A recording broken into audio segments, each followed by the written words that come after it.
The Lord is our shepherd, I shall not want. Him maketh I lie down in a green pastures. Him leadeth I beside still water. Them him restoreth I soul. Him leadeth I in another part of righteousness for his name's sake. Yea! Though I rasta, I go walk through the valley of the shadow of death, I can't fear no evil. For thy rod and thy staff them comforted I and I. Unu prepare a table before I. In the presence of our enemy them. Unu anointed I head with unu oil. Me cup runneth to over. Surely goodness and mercy I go follow I all the days of I life. Me I go dwell in the house of the Lord God. Ja kadama we grow ma be. How ma so bolisa. Ma uga so bolisa. Adanu water e was player 4. Our time you mo oh you waladon. This is the Black Pot, aka Kukushunemo, where we speak truth to power. Now here we don't criticize, but if we must, it would only be on one condition: to build and not to destroy. That is why we keep saying we are in the service of God and country. Again, here we are not neutral, because we are not. We have taken sides, the side of the truth. That is why we are affectionately called the headquarters of the truth. And my name, Black Rasta. Now in every traditional African home there is a black pot, and each time this black pot sits on the fire there is something super sumptuous cooking, ingredients of so many different types, shapes and sizes, aromas and even flavors. Put aside all their differences and relocate into the black pot, where they are subjected to some good amount of heating. At the end of the day they produce sumptuous food in all its palatability for the nourishment of the family in its whole entirety. That is what we literally do here. We pick up ideas from all walks of life, all and sundry, the rank and file of our people. And then, right from the crowns of their heads all the way down to the soles of their feet, we subject these ideas to some really good forensic scrutiny, right after which we tease out the creme de la creme of all these ideas and use that for the development of our people, our continent, our land. This is the Black Pot, aka Kukushodemo, and here we speak truth to power. I'm happy to say we are live on Facebook and we are also live on YouTube. I must apologize for our inability to come your way yesterday. We started and all of a sudden we had a power outage.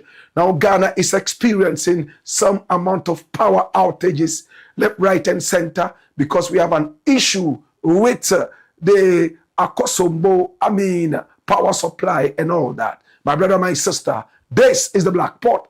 I am glad we are here. Today we're going to be coming twice your way. Right after this one, to replace that of yesterday, we will come again in the night. And by 7 p.m. Ghana time, we will be aloft one more time in the interim. This is the Black Pot, aka Kukushonemo, where we speak truth to power. Please share the broadcast so many more people can be part of this. Not many people are used to this time. Please share the broadcast. Wake up all and sundry.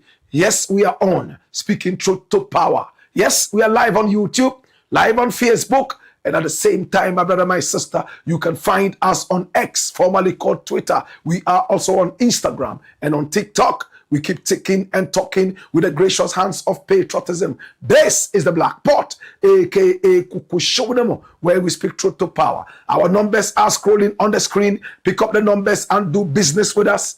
Maybe you have a story you want us to follow up on. We are more than just excited to do that. Remember, this is Black Empire Media. We are the headquarters of the truth. We are the mansion of the truth. We are the hometown of the truth, the bedroom of the truth, the palace of the truth, the domicile of the truth, the address of the truth. Ultimately, we are the truth. This is the Black Pot, aka Kukushonemo, where we speak truth to power. Come here. Now, my brother, my sister, I want to say thank you so much to our sponsors. Thanks so much to Tesori, Doriente.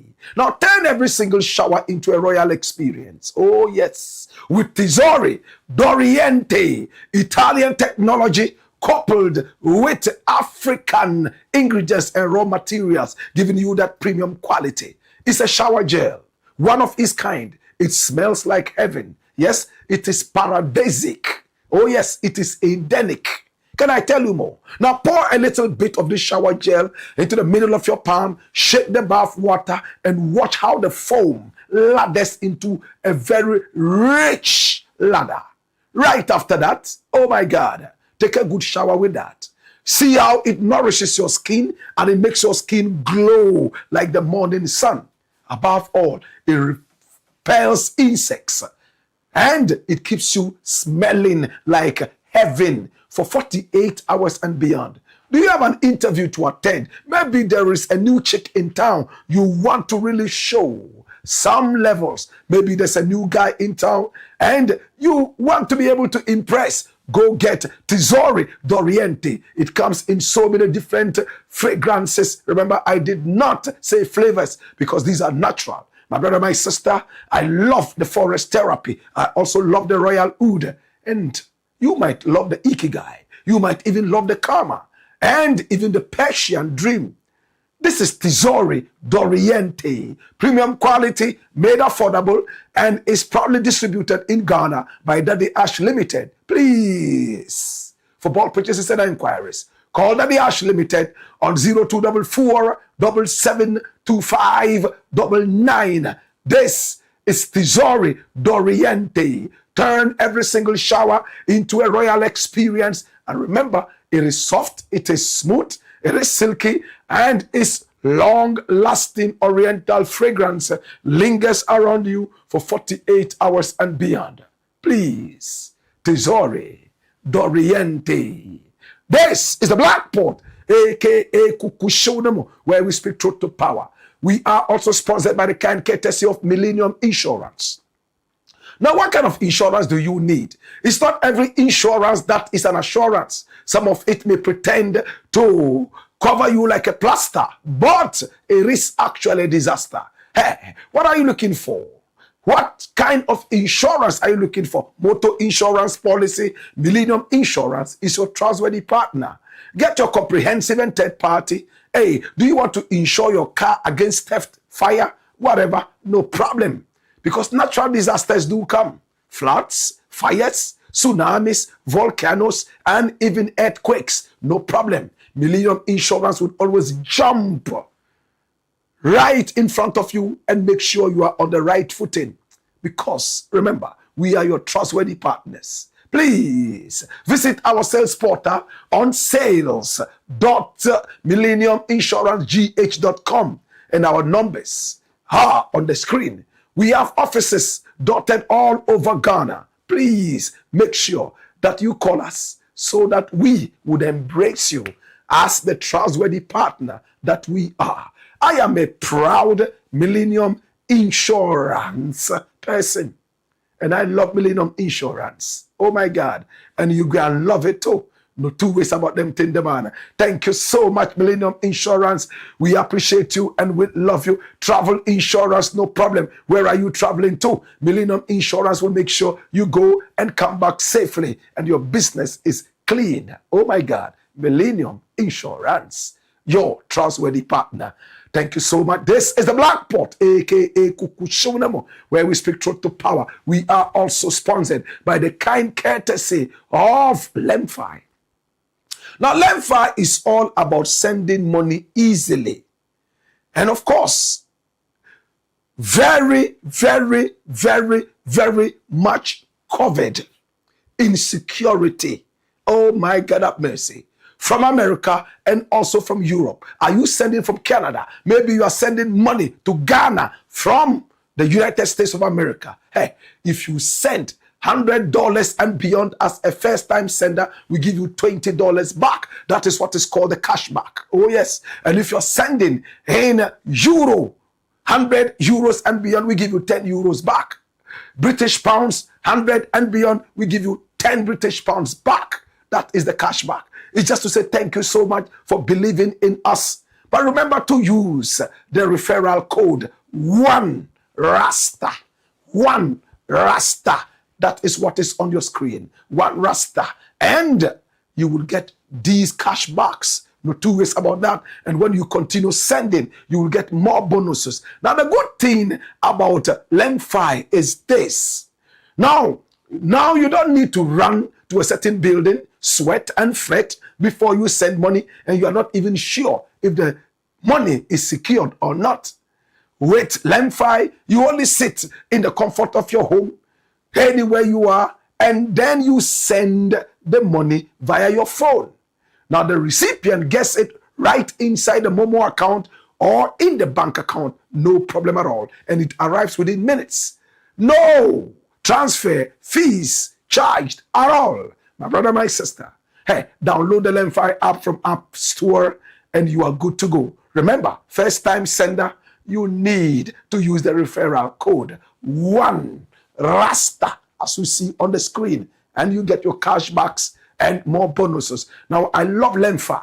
For that matter, I am a proud Lemfian because LEMFI is doing a lot of positive developments in our communities right here in Ghana.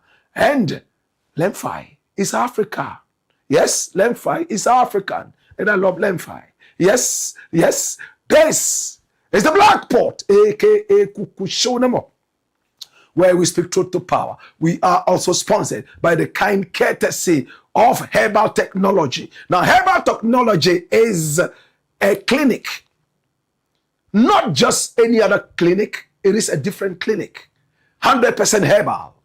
100% herbal. Now, two people might have the same sickness, maybe typhoid, maybe malaria, but it's not the same medication that might heal the two parties. That is why at Herbal Technology, we don't advise you to self-medicate. We were the first to make tablets out of herbal medicine. In fact, herbs. And that is what you see on the screen. Viva Nigo tablets, 100% herbal.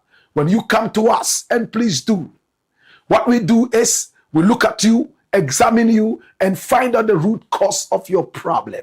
What sickness is it? Is it typhoid? Is it malaria? Is it Parkinson's disease? Is it epilepsy? Any disease, whether it has a name or not. At Herbal Technology, we are physicians of honor and respect. Hey, at Herbal Technology, we look at you and maybe your sickness just needs some tea. As simple as that. Sometimes it's just a herb that you need to burn and inhale the smoke and you are good. For good. No problem at all. At Herbal Technology, we look at all these things. Simplistically, we don't just treat you. What do? We heal you. At Herbal Technology, give us a call on 0208 337711 as you see on the screen, and please call us and visit us. Hey, don't let sickness kill you and make you useless. It's painful to be sick. At Herbal Technology, we are prompt and we would make sure that you are not only treated, you are healed. It's the Blakk Pot, aka Kukushonamo, where we speak truth to power. Please share the broadcast. If you haven't subscribed to this channel yet, hit on the subscription button so that each time we are on, you will be reminded to watch. For that matter, you must also hit on the notification bell. Today we have 6 very important issues to look at, and we're going to go straight into them. Story number 1. Watch this. The real reason Julius Debrah cried over Pentecost chairman. Now it's all over Ghana. Julius Debrah cried. If he was a character in the Bible, we would have probably had Julius 1 verse 16, and Julius cried. He wept at his 60th anniversary on the 24th of April. My brother, my sister, oh, he cried. He was born in 1966. Same year, my brother, my sister, Kwame Nkrumah had something very bad happening to him in Ghana. The overthrow of the Osagefo. It happened on Friday the 24th of April, and everybody who cared to attend the party was asked to wear white, and people appeared there in all white. Julius Debrah was celebrating that milestone, 60 years. Oh my God, have mercy. And Julius Debrah was celebrated. There was a short video made about him, my brother, my sister, by the XYZ Limited. Yes, it's a media house that he owns, and they celebrated him so beautifully. I would like to walk you through the corridors of that celebration. Watch this.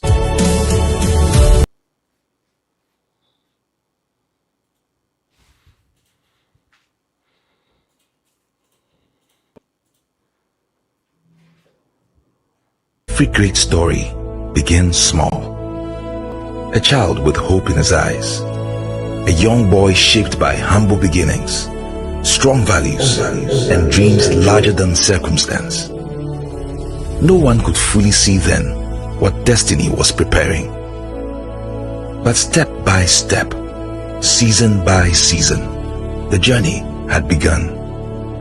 Through sacrifice, discipline, and unshakable resolve, he climbed steadily through the ranks, not carried by privilege, but lifted by perseverance, not defined by where he started, but by the purpose burning within him. Shaped by the gentle power of a mother's love, he rose from the streets to the highest tables of national leadership. Today, his path has become a message to millions that greatness can rise from anywhere and service can open doors no title ever could. He has stood in moments that shaped history, beside presidents of our republic.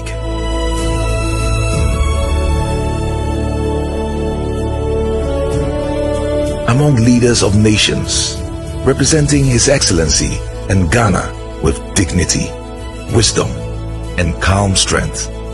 Yet, even in the halls of power, he never forgot where he came from. True leadership is not measured by office, but by how many lives are touched along the way. So, 60 years on, we do not only celebrate age, we celebrate a life of meaning, a life of loyalty, a life of sacrifice, a life that proves that one can rise through the ranks and still remain grounded in humanity. Happy 60th birthday, Honorable Julius Debrah. Your story is still unfolding, and your finest chapters are still to come. Cheers.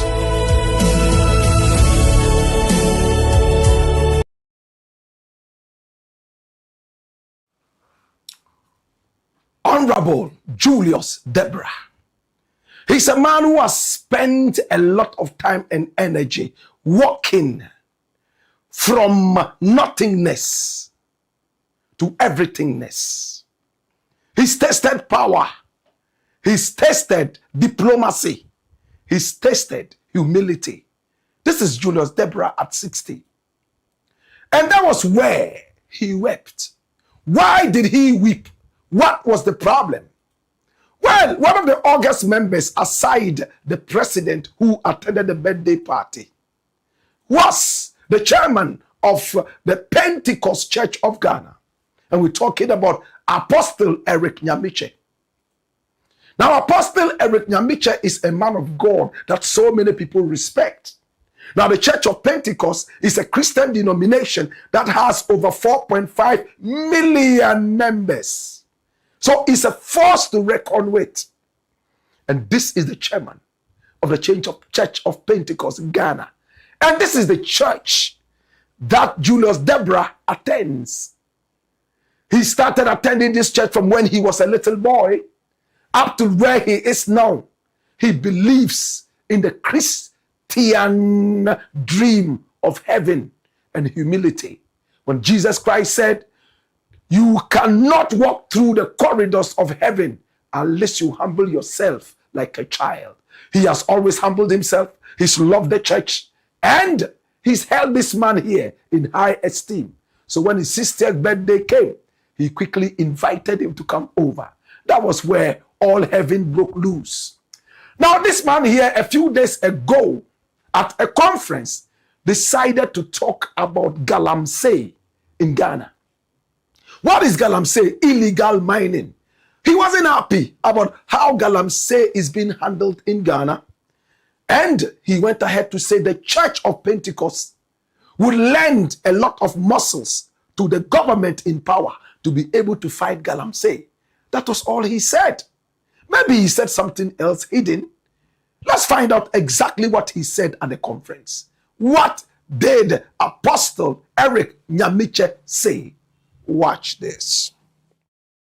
The extensive pollution of water bodies due to illegal mining has hampered traditional water baptism in some mining communities, necessitating a shift to synthetic rubber pools in several districts to carry out the ordinance. In response to the several environmental and safety concerns in Galamsey endemic communities, the church is actively intensifying its advocacy with government stakeholders to combat illegal mining. Currently, to protect our members from health and security hazards associated with heavily polluted water bodies, all districts are strongly encouraged to construct dedicated baptistries at their central seats. This proactive measure is intended to curb the health dangers associated with conducting baptism in polluted water bodies. This is a human problem, so human beings can solve it. Where there is a will, human beings can solve it. Some people are not willing. Those people, they have to be sought for, sit them down, and cause them. Those who are not willing should be caused to be willing. That is what I'm talking about leadership. But human beings, there's nothing that we can destroy, and there's nothing that we can build. Now that we have destroyed this, if there is the will for us to build, when we sit down, we'll build. It seems a complex issue, but we also need complex approach to be able to deal with this. So the approach should be multifaceted. When we sit down and Ghanaians put their mind to this, it can be solved.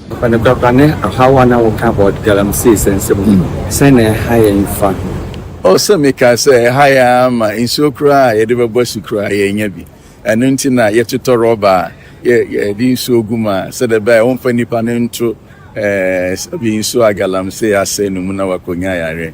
Into a guso, I see a come awesome. The any are buying boom, Naemi, and yet me yet, and also when you.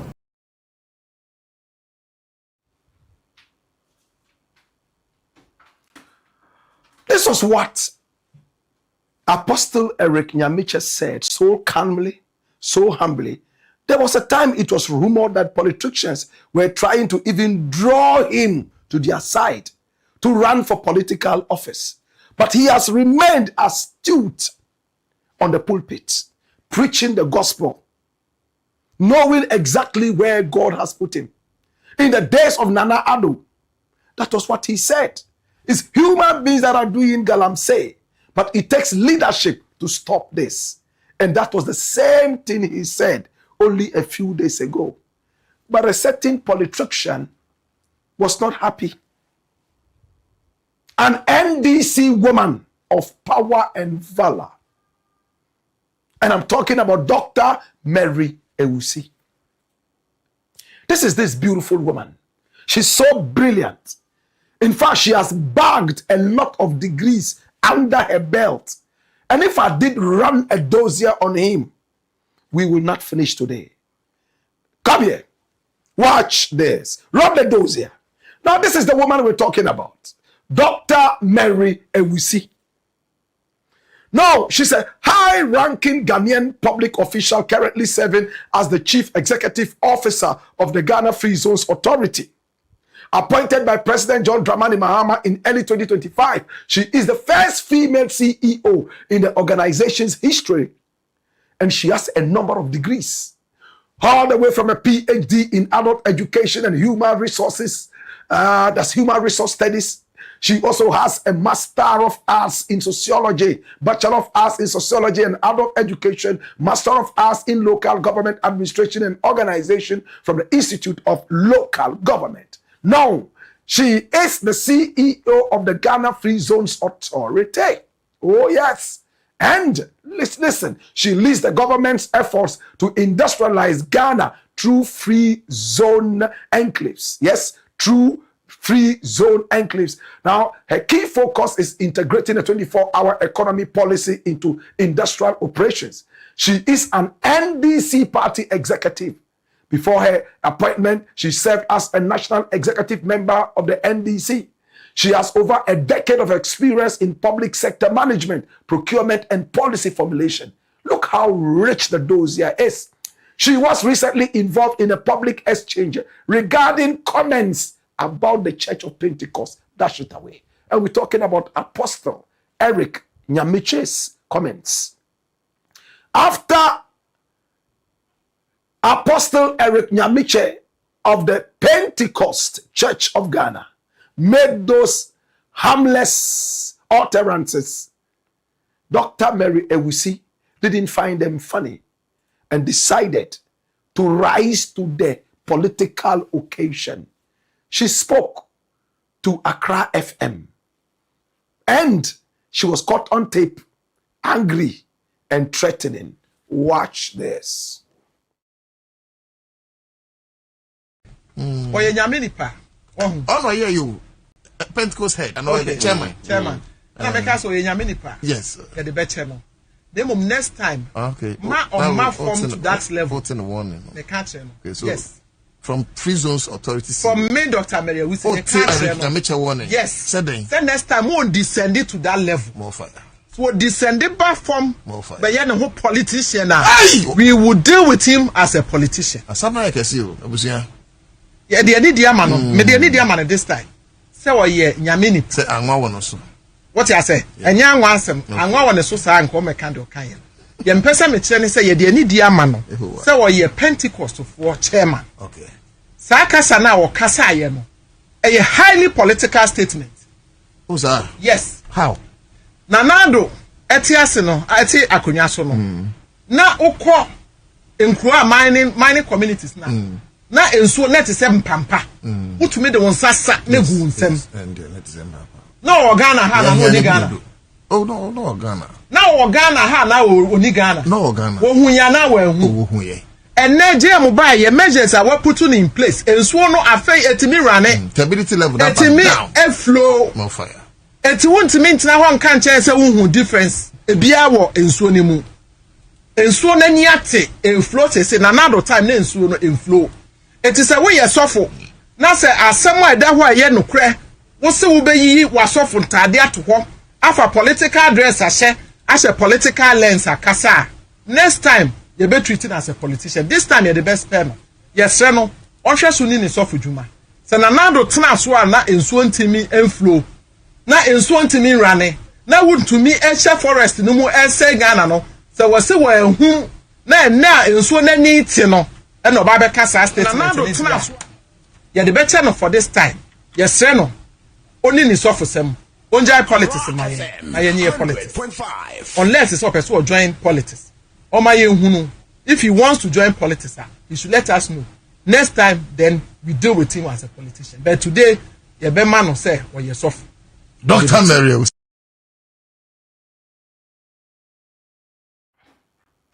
Oh, it's all because he spoke now. Why didn't he speak then, when it was even worse? She probably didn't know that the man of God has been consistent in his critique of the environment via Galamsey destruction. But even when her attention was drawn to the fact that the man is an anointed man of God, she said it's not about anointing. What kind of anointing? That was what offended the Church of Pentecost. In fact, a Presbyterian man of God, a man who was one time the chairman of the Christian Council, and I'm talking about Professor J.O.Y. Mante, was so angry, very angry, he had to even draw the Pope in. How angry was he? What did he say about this incident? What did he say about Dr. Mary Ewusi's vituperations? Watch this. We're talking about Galamsey. I have heard that there is somebody who says that some senior pastor has talked against Galamsey, and so he's shouting at him. Tell that woman we are not afraid of her. It's not about party. We are not afraid of anybody. Like the Pope said, I'm not afraid of Trump's administration.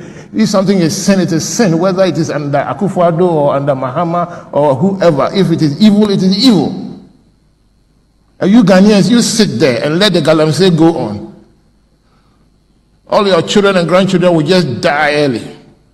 The thing is so evil. I don't understand why. I do, sorry for this digression. I do remember when I was chairman of Christian Council, I went with the current president, the Church of Pentecost head. We went to the then president and told him that Galam said it should stop. I was the one that led the delegation. We talked and talked about it. It's not just during this, it's not about party issues at all. If people cannot think beyond party, they should stop opening their mouths. And I'm serious about what I'm talking about. We are not afraid of anybody. No party. We were there before there was party. We were here before any party. In the days of Mahama as president, before he came for the Second World War, we were in his office. And I led the delegation as chairman of the Christian Council to tell him Galamsey must stop. We are not afraid of anybody. Like the Pope said, I am not afraid of anybody, including Trump. Sin is sin. But you Ghanaians, sit down and watch Galamsey happen. Your children and grandchildren will just die. Come here. My brother, my sister, this is Professor J.O.Y. Mante. He spoke. He was one of those who fired the very first shots. And then the NDC party started to shake. Bag, bag, bag, bag, bag, bag. This church has 4.5 million members and beyond. That's about 13% of the whole population of Ghana. Politicians don't understand any mathematics except thumbprints. If these ones translate into thumbprints, they could decide any election at any time. And quickly, Julius Debrah invited this man of God. They begged him. The president begged him. The party went on its knees and begged and asked the woman to apologize. In fact, she made an apology of an apology. If I am wrong, then I'm wrong. I'm sorry. If people are hurt, then I'm sorry. Ifs and buts. Many people were angered. My brother, my sister. But Apostle Eric Nyamiche decided to overlook this and concentrate on the spirit. When everybody was wearing white, at Julius Debrah's 60th anniversary, he appeared there in his usual suit, of course with a white shirt in there. But before he spoke, oh my God, Julius took the microphone and he broke down. Julius chapter 1 verse 16, and Julius wept. Watch this. The chairman of our church, you know, myself, Honorable Elder Ofuswampofo, our local government minister, and several others are members of your church. A few days ago, one of our colleagues, Dr. Mary Osi, slipped a bit against you. And I want on this occasion to commemorate my birthday, to let the whole church forgive us. It was just a slip. It wasn't intentionally done to malign our church. I believe sincerely that you will forgive her and forgive us and accept us as your children. God richly bless all of you.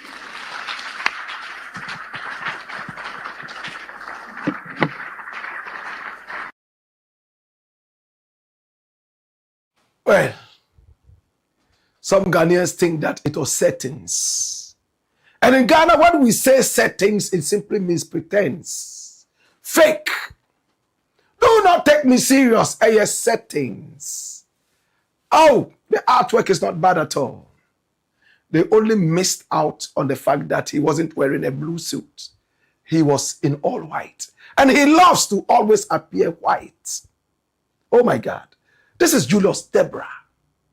My brother, my sister. Now, before the Pentecost boss took the microphone, you saw that President Mahama was talking to him. What did he tell him? He said, have you heard your boy? have you forgiven us? Say, oh, I've forgiven you. Maybe I have to make it clear. Let me go and take the microphone and tell everybody that I've forgiven you. That was what he said, and he started to rise. But to those who still don't know Julius Debrah and his contribution to Ghana and also to the NDC, run the dossier and watch this. Oh my God. Now, Julius Debrah is a prominent Ghanaian politician and the current chief of staff to President John Dramani Mahama, known for his grassroots influence and strategic leadership. He has served in various high-level government positions within the NDC. Now, his full name is Julius Debrah. Sometimes they call him JD.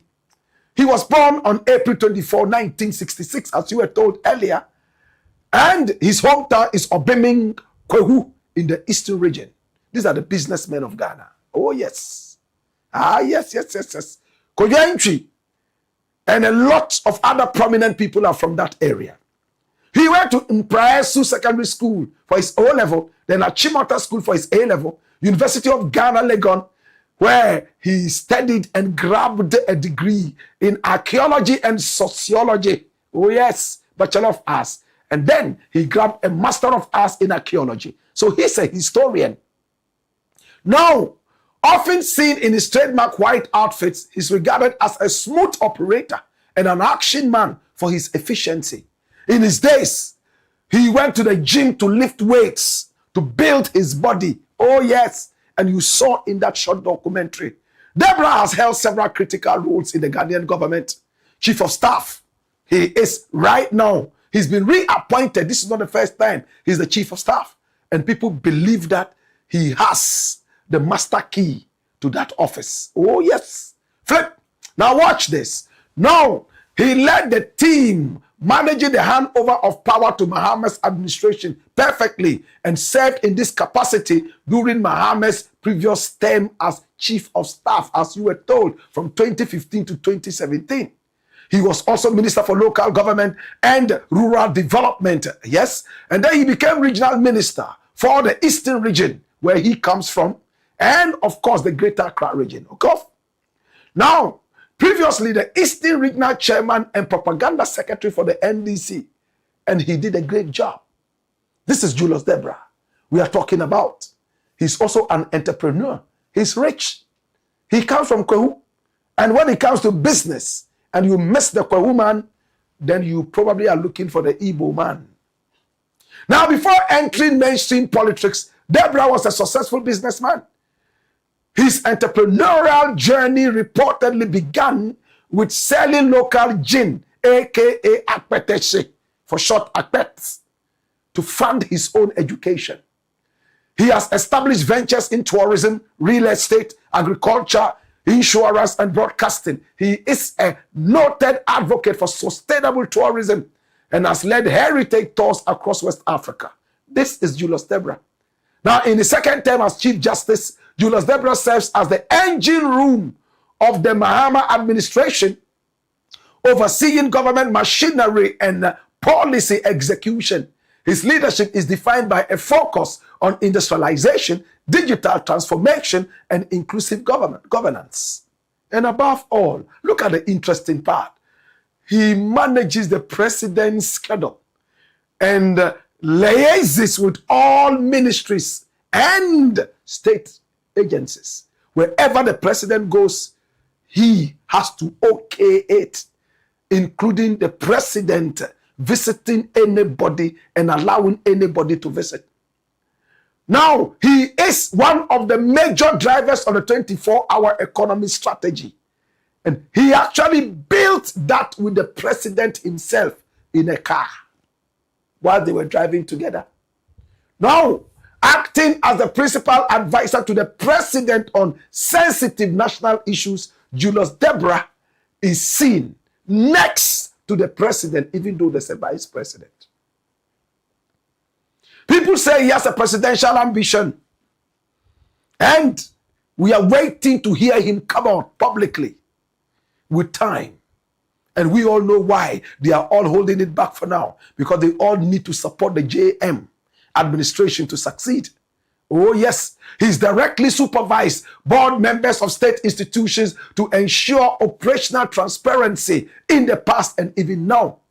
24-hour economy, he's in the digital transformation. Oh, he did a lot. Industrial hub promotion. He represented the president at the Ghana Automotive Summit 2025, pushing for electric vehicles, that's EV integration and local manufacturing. This is Julius Debrah. Oh yes, he has what is known as economic diplomacy. He served as a guest of honor at the Ghana-China Business Summit in June 2025, securing investment agreements in technology and clean power. Economic diplomacy. He is not supposed to do it, but he will go in there and use diplomacy to grab it. This is Julius Debrah we're talking about. Now, he led a review of post-2024 election public sector appointments to ensure transparency in civil service recruitment. And his style of leadership, he loves the grassroots and they love him. He is the silent engine, as he is called, my brother, my sister, because everything that happens around the president, he is the engineer. This is Julius Debrah, my brother, my sister, and he's always run away from public controversy. This is the biggest controversy we have seen him embroiled in. My brother, my sister, weeping in public. It touched him so much. Why did he weep? Dash it out. Did he weep because of the numbers the Ghana Pentecost Church wills politically? Is it because he wants to be a presidential candidate and therefore needs the support of the Pentecost Church, without which he might not be able to make it? That is his church, and if he loses this church, then he is in trouble. Could that be the reason? Or is he all in all, looking at the bigger picture, we still need this church for the NDC and the government? Or maybe he cried because he realized that Dr. Mary Ewusi was ignorant of the fact that this man of God has consistently critiqued Galamsey time after time, not only when Mahama came into power, even before and after, and now in the Second World War. What exactly could be the reason? To the point that a man can weep publicly. My brother, my sister, after weeping publicly, it looked like he got results. The man of God, Apostle Eric Nyamiche, spoke. And what did he say? Watch this.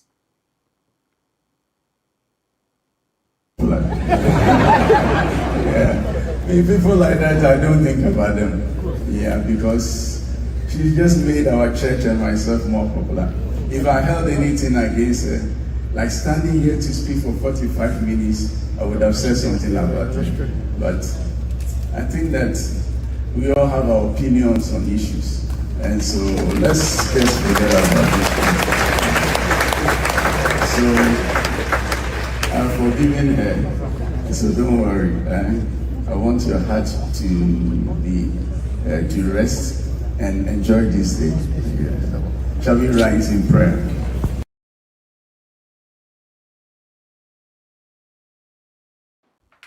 Shall we rise in prayer? Hallelujah. And Julius looked like a baby who had just finished crying, and the mother was just touching the back of his head.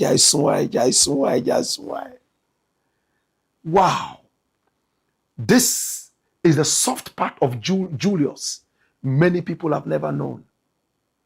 If a man could be so strong and tough in the political office that he could be referred to as the engine room of the government and can be as soft as water and break down and shed tears like Jesus did at 60, then he probably shed genuine tears.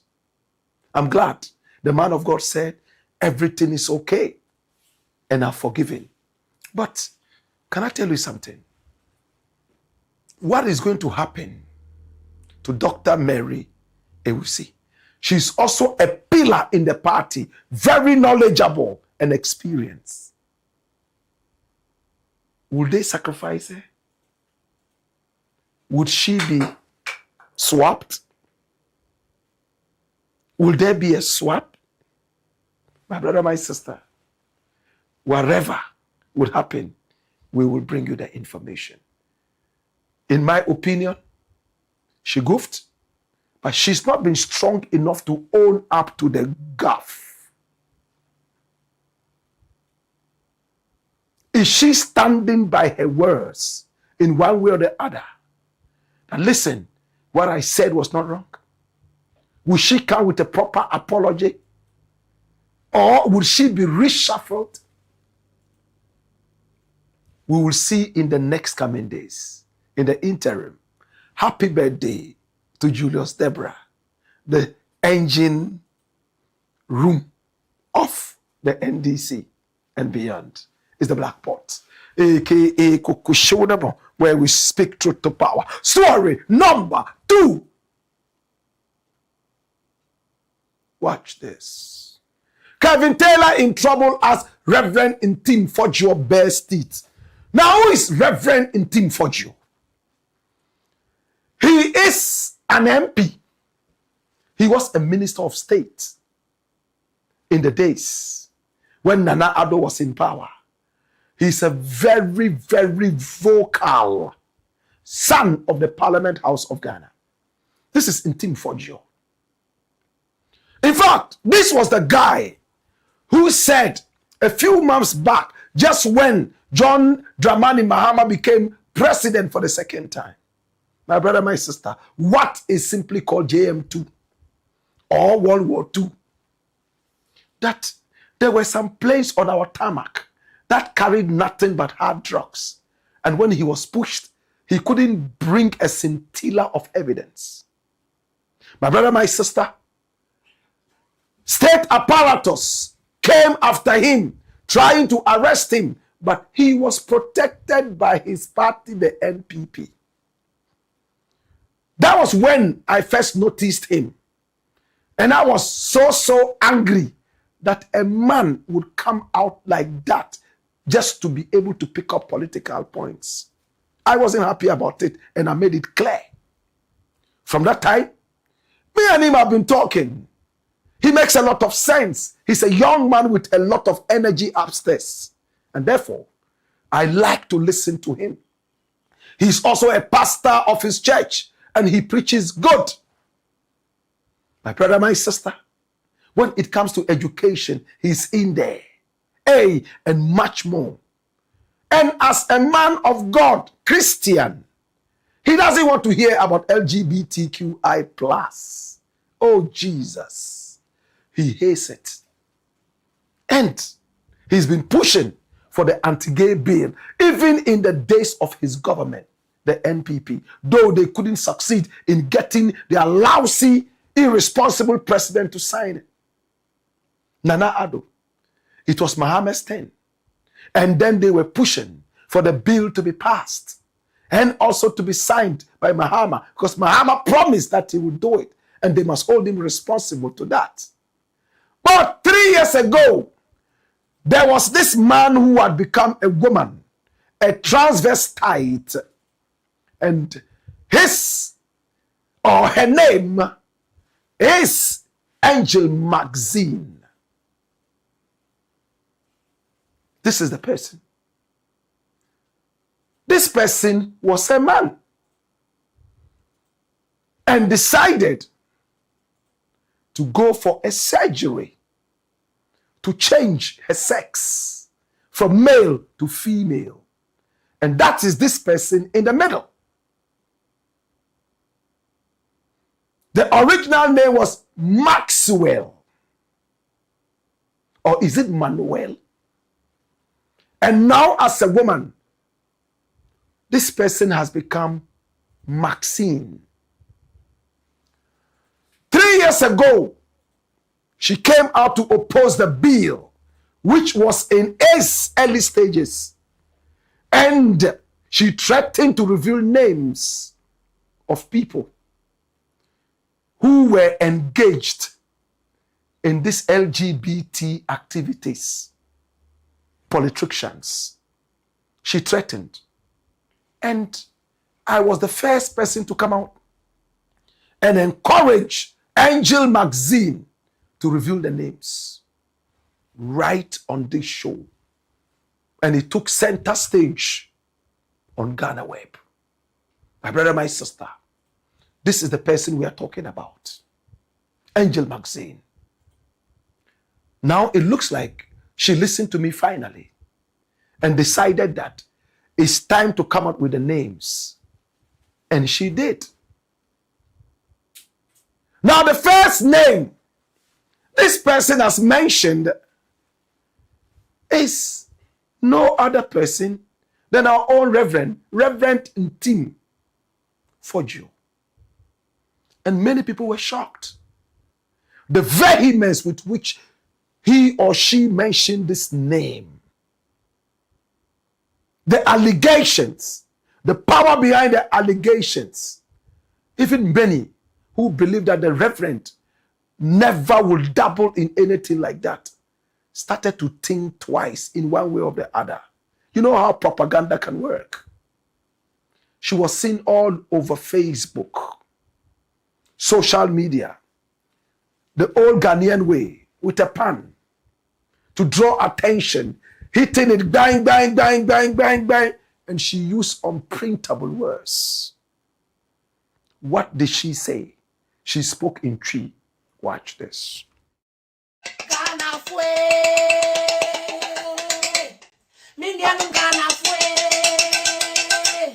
Reverend John NTIM-FORDJOUR.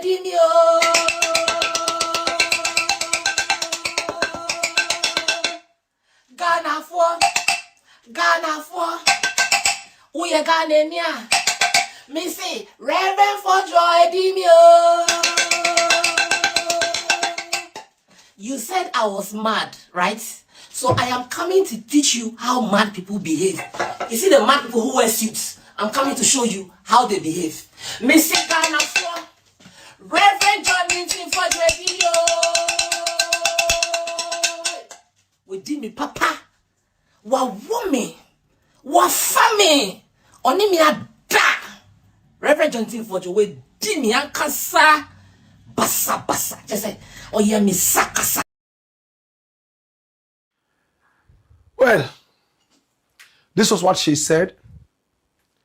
This was what came out. And to those who don't understand Akan, Reverend NTIM-FORDJOUR slept with me. Hope that is decent enough. And he was very, very merciless when we did it together. And this person is a musician. Released a number of songs in the past. And is relocated to Germany.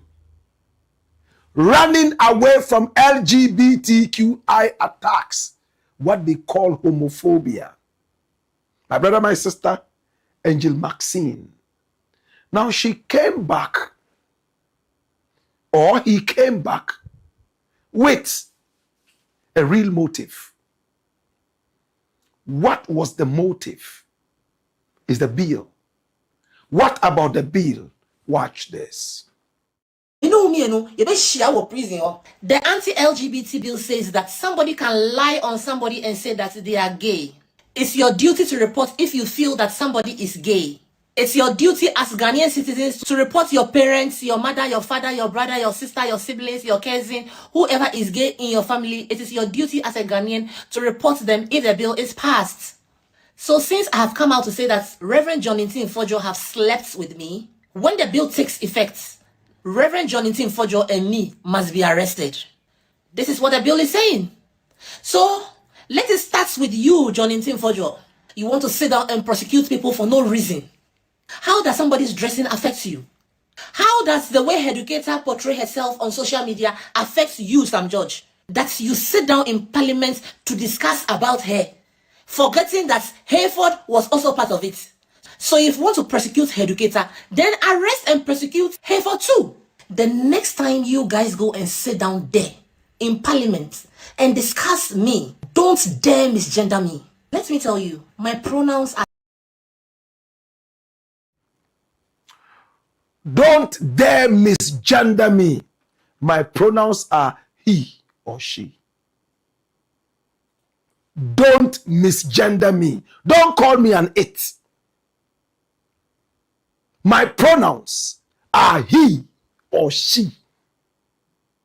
Next time you sit in parliament, don't dare misgender me. Call me a he or a she. Wow. So this person is living right there in Germany and is being protected by German laws where this activity is tolerated and legalized. My brother, my sister, America has also allowed it, even though Trump has said several times with that number that he is against transgender, homosexuality, LGBTQI+. My brother, my sister, this was what Angel Maxine said. And then Kevin Taylor got himself into trouble, according to Reverend NTIM-FORDJOUR. This is Kevin Taylor. He's my brethren. And when he opens his mouth, he fires from all cylinders. And Ghanaians know him for that.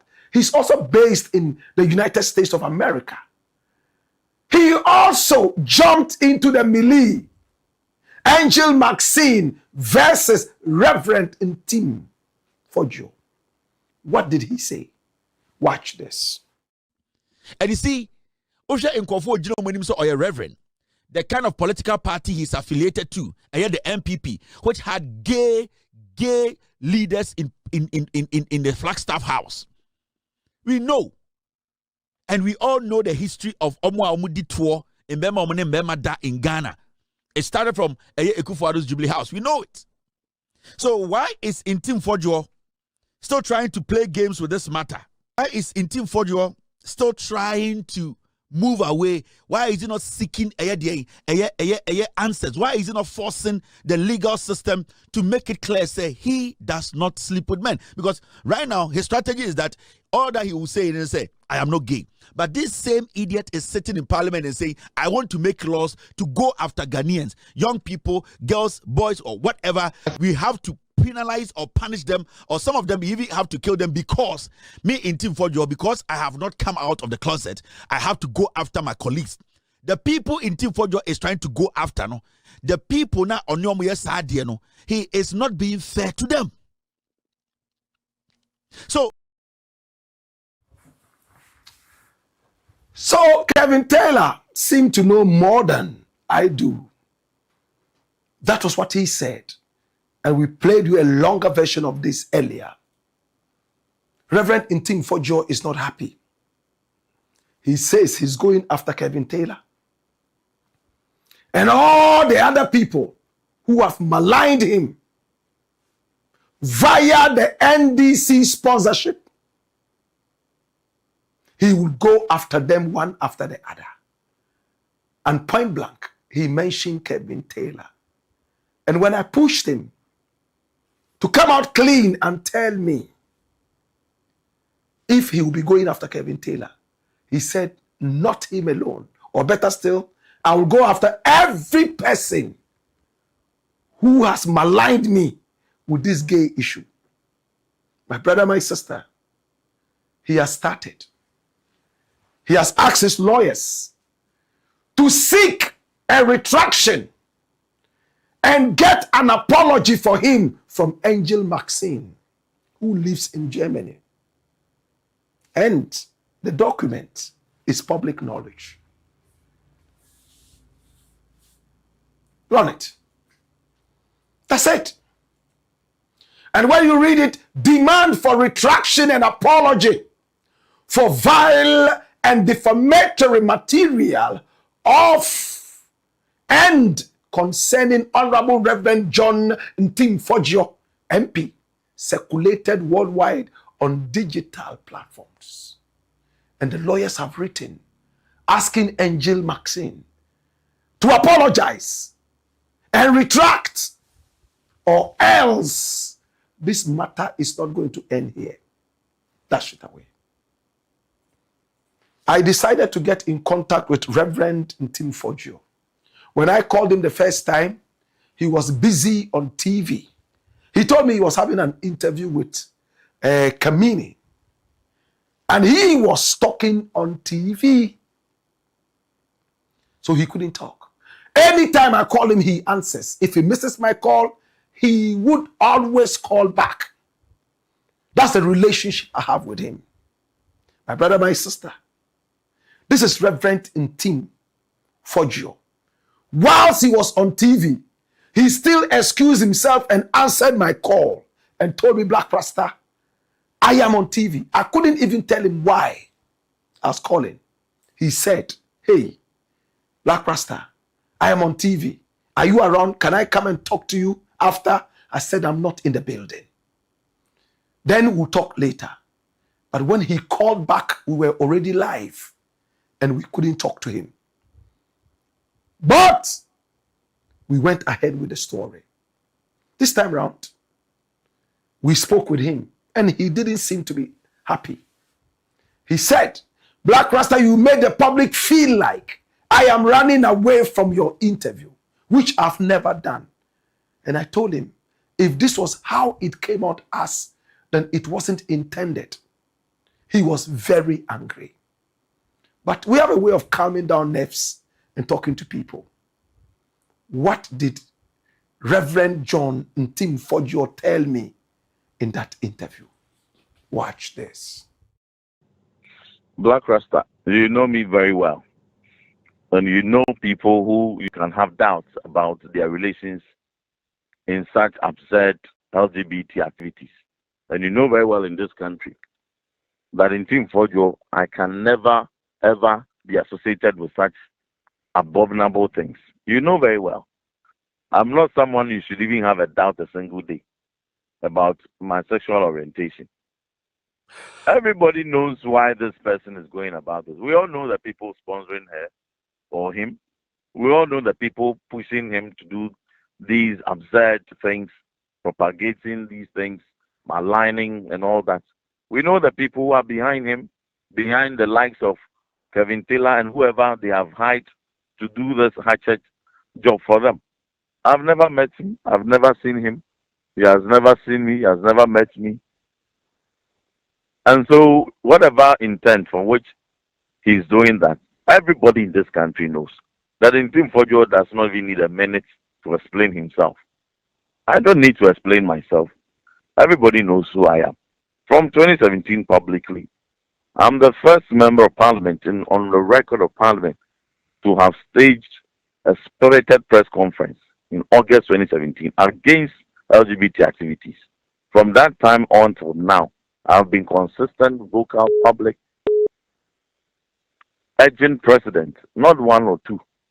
And whenever I feel that certain pronouncements by presidents are indicating they are softening stance, I come out strongly to take them on.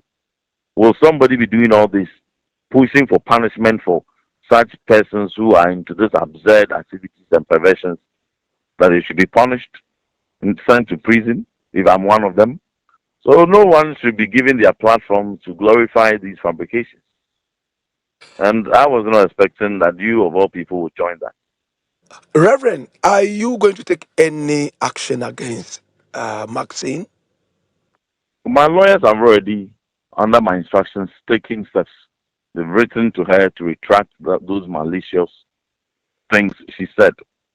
Whatever intent that she had, he or she, I don't even know who he is. I've not met him. I don't know who he is. He should retract and apologize, qualified apology. So my lawyers have already notified him. And if he fails to do that, there will be consequences legally. But if he comes out to tell the whole world the truth, that he has never even met me before anywhere, and whatever intent for which he fabricated those lies and renders unqualified apology. We'll consider pardoning him, but if he fails to do so, we'll go ahead. We are already taking action also against individuals who have maliciously joined this fray. Everyone who has offered their platform to propagate this absurdity and this fabrication will also attract an equal and appropriate action legally. And my lawyers are it. Which individuals have you earmarked for the time being? So when the suits come out, they would all know, they will all be served. Is Kevin Taylor part of this? Anyone who has joined this fabrication is going to be dealt with legally. And so anyone who knows them, they know themselves. The people who were hired for this failed agenda, they know themselves. And we're not going to pamper anyone. Has this affected your reputation in any way, church-wise and beyond? If that's what they intended, then they will be disappointed, because good name is better than riches. And all I have is my good name, and I'll do everything to protect it. Are you only looking for a retraction and an apology for now? If they quickly come out to say the truth and to retract and apologize, why not? But if they fail, we'll go ahead and do what is needful. Now, this is one reason I'm so interested in this issue. You said that the NDC is sponsoring some people to do this. What would the NDC stand to benefit from sponsoring such a thing? Well, perhaps when you interview the presidential staffers who went on X propagating this absurdity and fueling this malicious allegation, they would inform you their intent and their actual motive.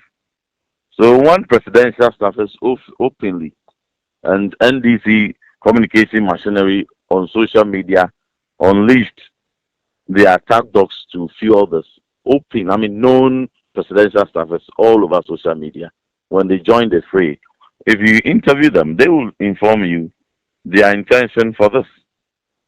But I will not speak for them.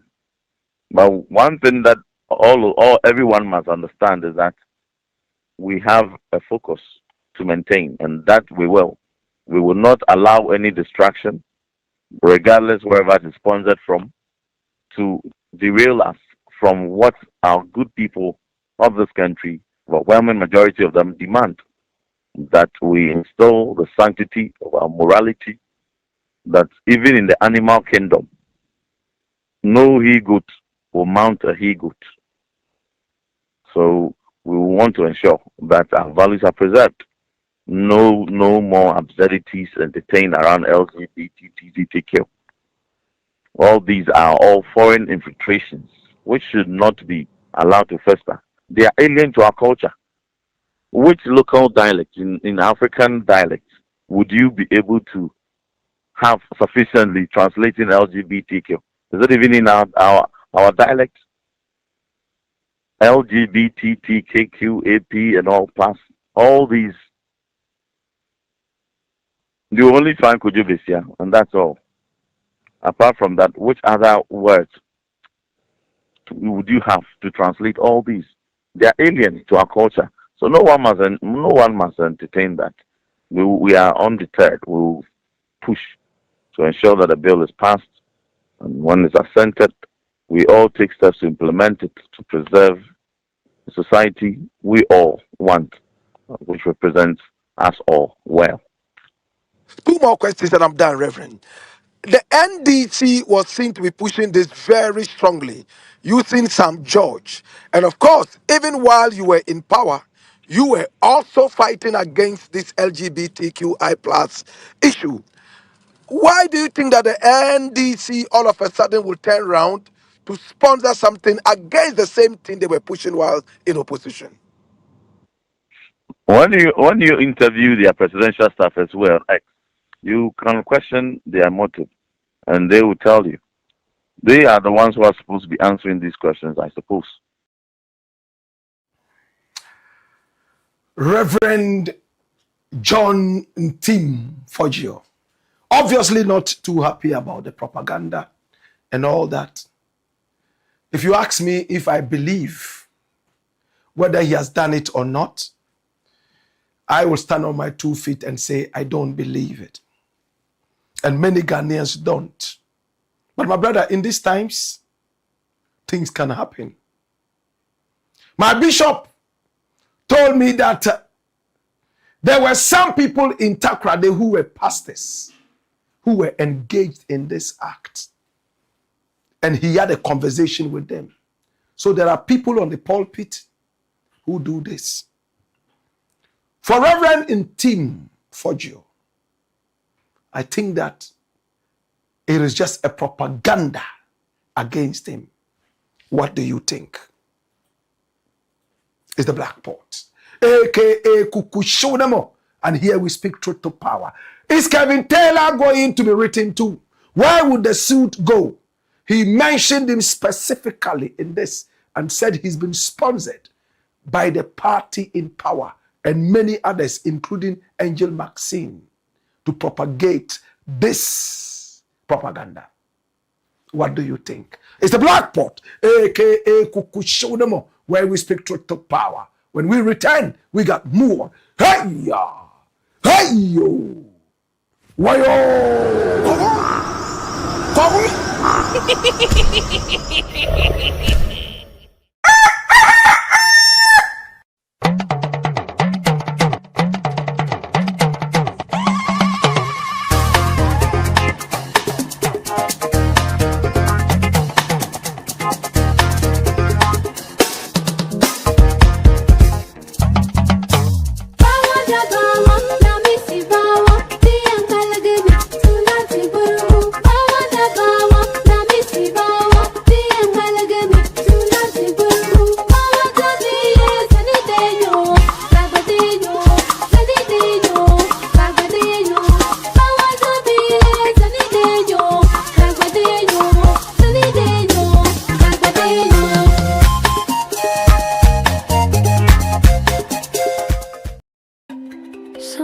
Sometimes you just need a moment for yourself, a moment to slow down, feel the water, and let the day fade.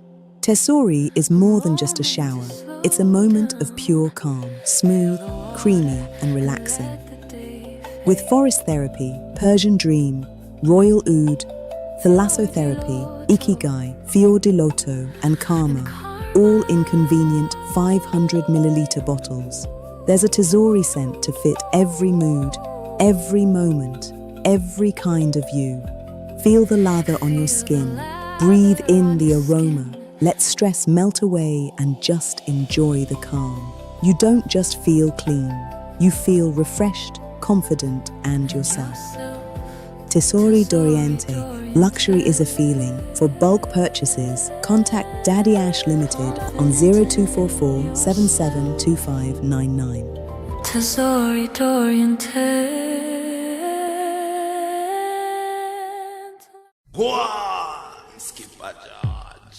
Black Pot. Kukushonemo.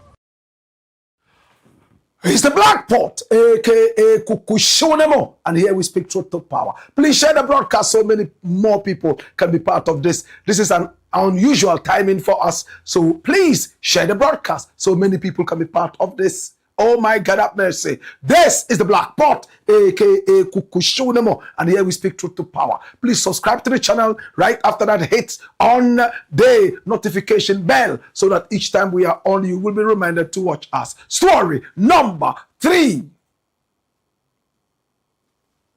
Watch this, my youth.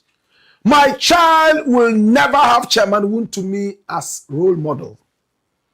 And this is SEFA talking. Now, KWAMIGAH-ATOKPLE is an accomplished broadcaster.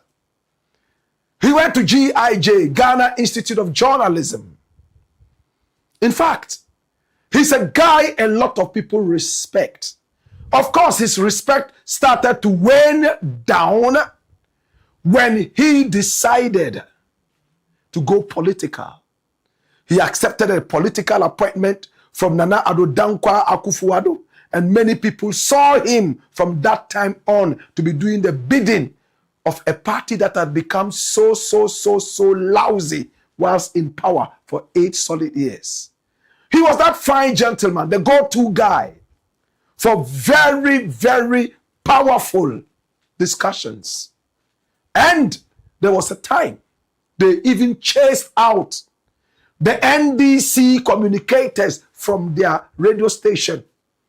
In fact, a show that he hosted took a long break after the NDC guys decided they were not returning to the platform on Peace FM.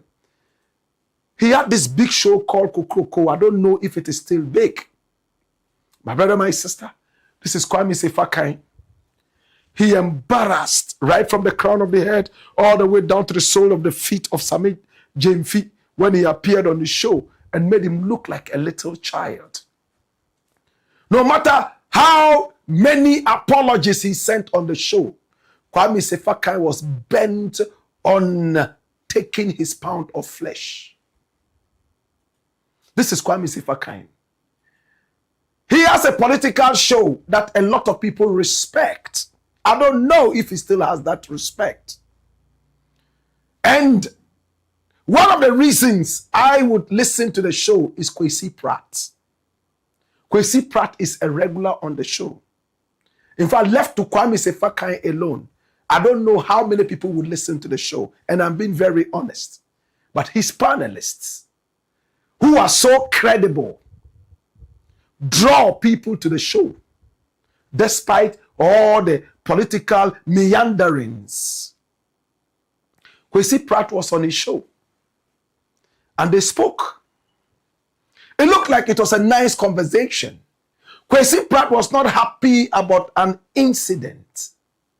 Chairman Wontumi had made some utterances that Kwesi Pratt felt were very nauseating.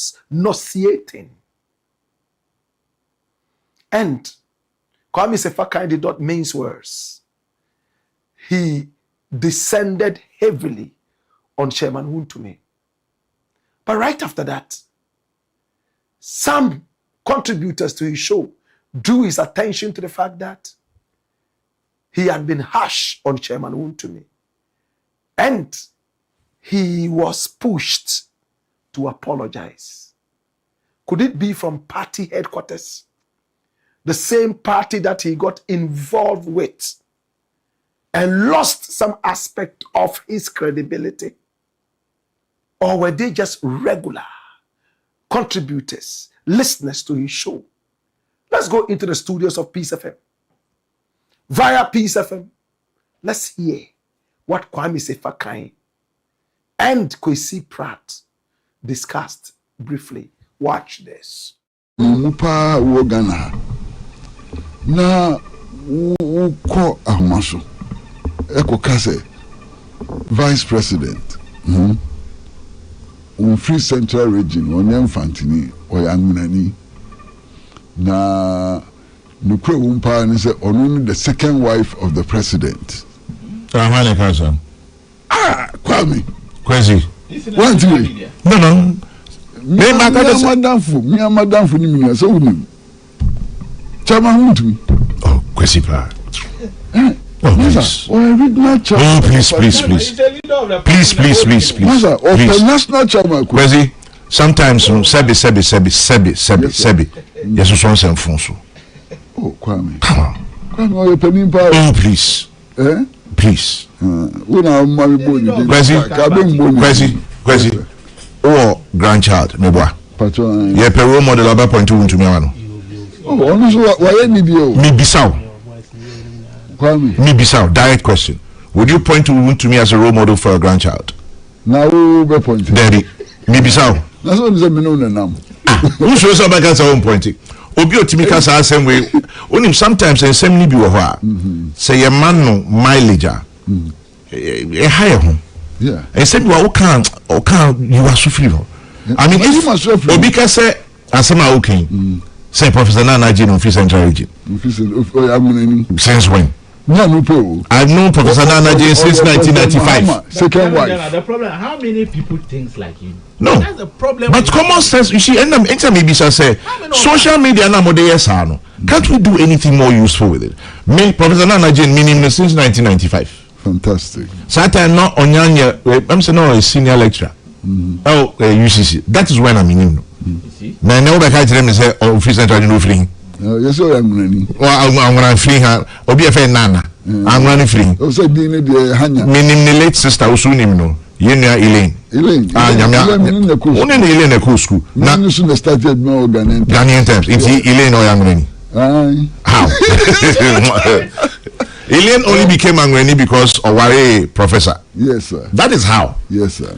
What to make us my brother says, okay, Kwame, just apologize. I think your comment on WONTUMI is below the belt. Okay. If it is below the belt, I apologize. I take it back. Okay.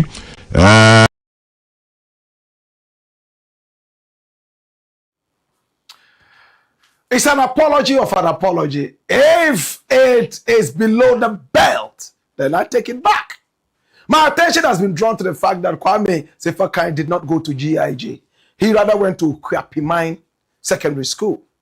But he's been able to rise to a level where he has won a lot of journalism awards across Ghana and beyond, even without going to GIG. So a lot of people take it for granted that he has been there.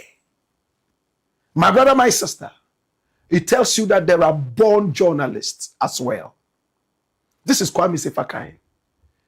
He asked Kwesi Pratt, you have grandchildren, would you ever point to WONTUMI as a role model for your grandchild? Kwesi Pratt sent the same question back to him. Would you do it? And he said, no, I'm asking you. He said, some of these things, they don't make sense. There's no common sense in this. WONTUMI is just misbehaving on social media. And don't take him serious because he's not a serious person. And this is a member of his party. My brother, my sister, that apology was no apology. Kwame SEFA meant exactly what he said. WONTUMI is not a serious character. How can you be a serious character when you say that the Vice President of the Republic of Ghana, who is a known fanti, is not a fanti, but an ewe?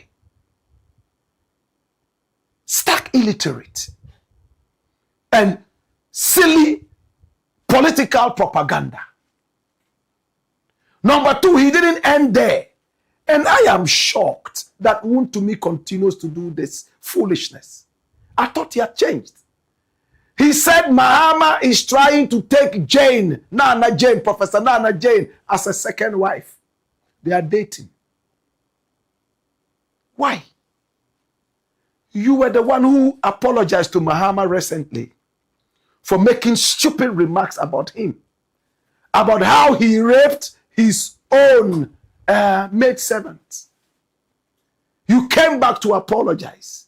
All of a sudden, I don't know where that renewed foolhardiness is coming from again. Maybe it's Dutch courage. I honestly don't know.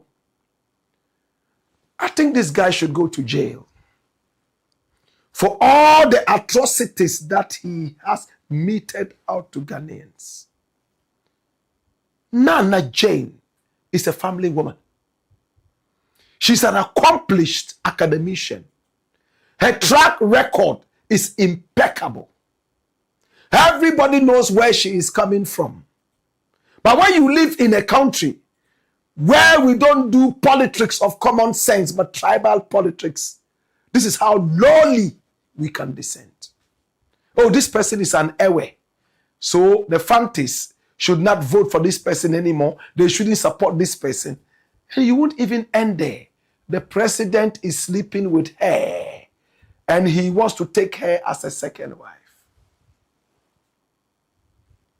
And when you ask him for proof, he will stand there like the talk that he is and go down on his knees apologizing.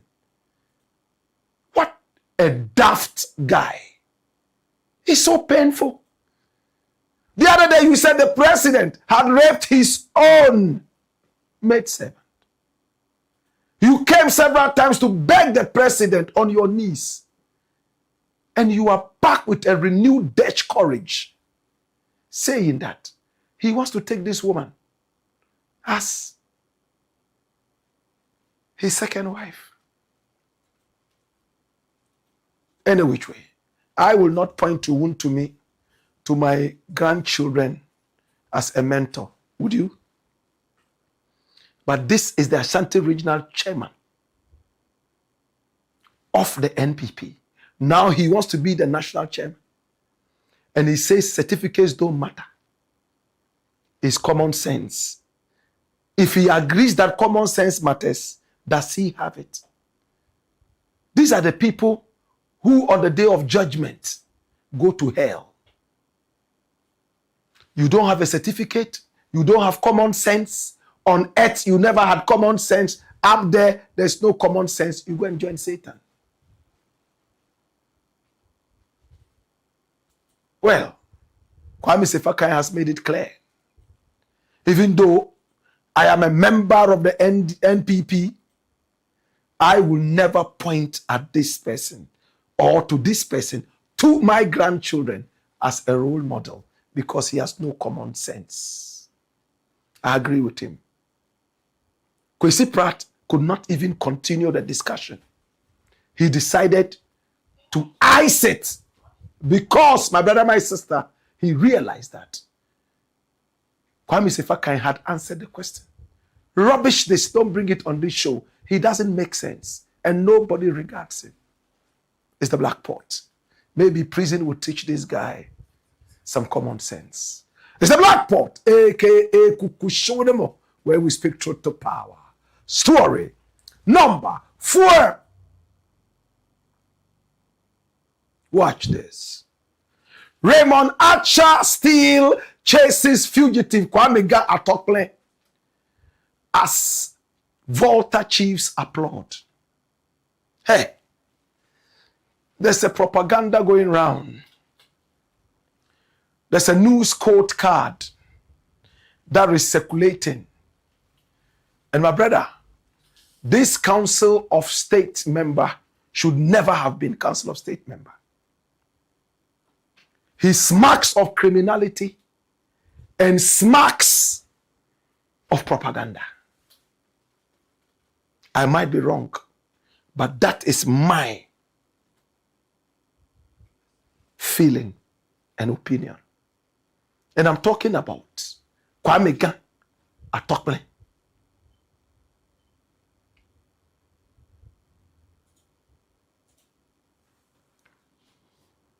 This is the guy. So dirty and stinking. Upstairs. Is so sad.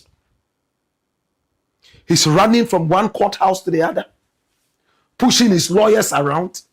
And because the lawyers have nothing to do, they are also running around, probably interested in the alleged fraud money. It's sad. This is Gabriel KWAMIGAH-ATOKPLE Tanko. Fly the news code card. This is the news code card and is published by respected media houses. This is GH1.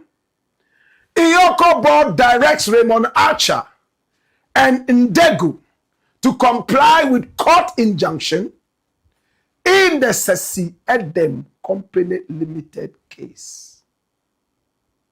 Of course, Iyoko doesn't need the board to tell it, oh, deal with the injunction. But the propaganda these people are spreading is simple. There is still an injunction when an injunction has ended. Tanko ran straight to the court. Another court, not even the other one that defroze his accounts, a different one.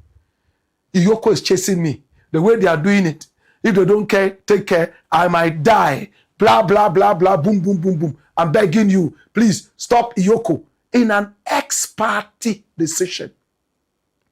I've explained ex-party over and over. Today, I'm not going to explain it. One-sided court decision. Iyoko was not involved. And they gave him a 10-day respite. That's the injunction. Go home and rest for 10 days and come back to the court and explain to us what we want to know.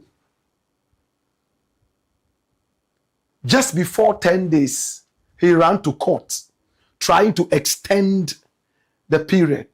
And the judge said, hey, even me, I have a problem with this injunction and some other decisions that I didn't take. Go back to the judge who gave you the decision. I don't want to soil my hands in something I've never been part of. So this judge decided to send the case to the CJ, that's the Chief Justice, to decide which judge should sit on this. The judges are running away from the issue.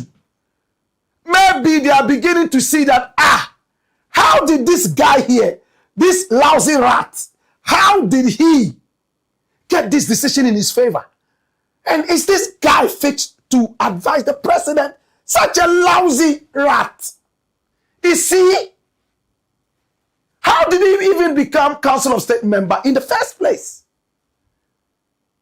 With all this propaganda, every day we are getting to see that some of these people probably got in there so they could use it as a shroud to do the real thing they want to do. And because we are not scared of them, we always speak our mind. My brother, my sister, right now the 10 days ended. They are chasing the little rat and he's still running around. Over the weekend, I was told, my sources told me, they chased him all the way to the Volta region. Weta, his house there, and the rat was not in the house. If you said the injunction is still on, why don't you stay at home? Why are you still running away to Togo and hiding like the rat that you are? That is the question everybody's asking. You go to the public and play to the gallery. Oh, Iyoko cannot investigate me. Hey, there's an injunction. And Iyoko has been warned to hold on to the injunction. Iyoko has sent property recovery, asset recovery people after you. And you heard that they came to your house with guns looking for you. Then you still say there's an injunction. Who are you deceiving? And I see the publication all over the place that the board chairman of Iyoko has decided that he would warn Iyoko to stay with the law. Iyoko doesn't need to be reminded that. But let's see what the board chairman actually wrote. This guy here wrote to the Iyoko board chairman asking for Raymond Archer to be removed in one way or the other because Raymond was acting ultra-virus. And again, Raymond was misusing his office, better still, abusing his office. And when they did the sitting, when they investigated, what did they find? Run it. So you are seeing this for the first time. Open it wide so we all can read this properly and see exactly, my brother, my sister, what it is about. Now, this is from the Economic and Organized Crime Office, Iyoko, and it's April 22, 2026, okay? Mawuyo Ajaho, and that is the lawyer of Sesiedem, and he's also a son of the chairman of the Council of State, Do Ajaho, managing partner, Night Skilled Chambers, Accra. And he says, dear sir, Ray, petition to board of IOCO, abuse of power, unlawful investigation, and continuing defiance of High Court orders. Now, reference is made to your petition dated April 9, 2026, addressed to the governing board of the Organized Economic and Organized Crime Office, IOCO, in which you raise allegations of abuse of office, unlawful investigation, and defiance of court orders against the acting executive director and the deputy executive director. Now, the board referred the matter to its legal subcommittee for a thorough review. Following a review of the petition, the relevant High Court rulings, and internal investigative reports, the board wishes to communicate its decision as follows. The board did not find evidence of abuse of power on the part of the acting executive director and the deputy executive director. Did they write Chinese there, or this is Hebrew? This is what the board and the chairman is Domlevo. Now, regarding the allegation of unlawful investigation whilst the matter has been reviewed, the board notes that the specific issue is the subject of the human rights action pending before the High Court with suit number blah, blah, blah. In order not to prejudge or prejudice a fair determination of the said action and the issues raised therein, the board has decided not to comment on it. On the allegation of defiance of court orders while the matter has been reviewed, the board observes that this is also a matter currently before court. Furthermore, as the matter has been appealed and a stay of execution filed, the board will refrain from commenting on this issue at this time. Regarding the interim order of injunction, this is the part that Tanko and his boys are running to the gallery with. Regarding the interim order of injunction, the board has directed the office to ensure strict compliance with the orders of the High Court for the period of the interim injunction. Where has the board instructed IOCO to respect the High Court decision, as if IOCO was not doing it already? It has directed the office to ensure. Means that you've been doing it. Just be sure that it continues like that, isn't it?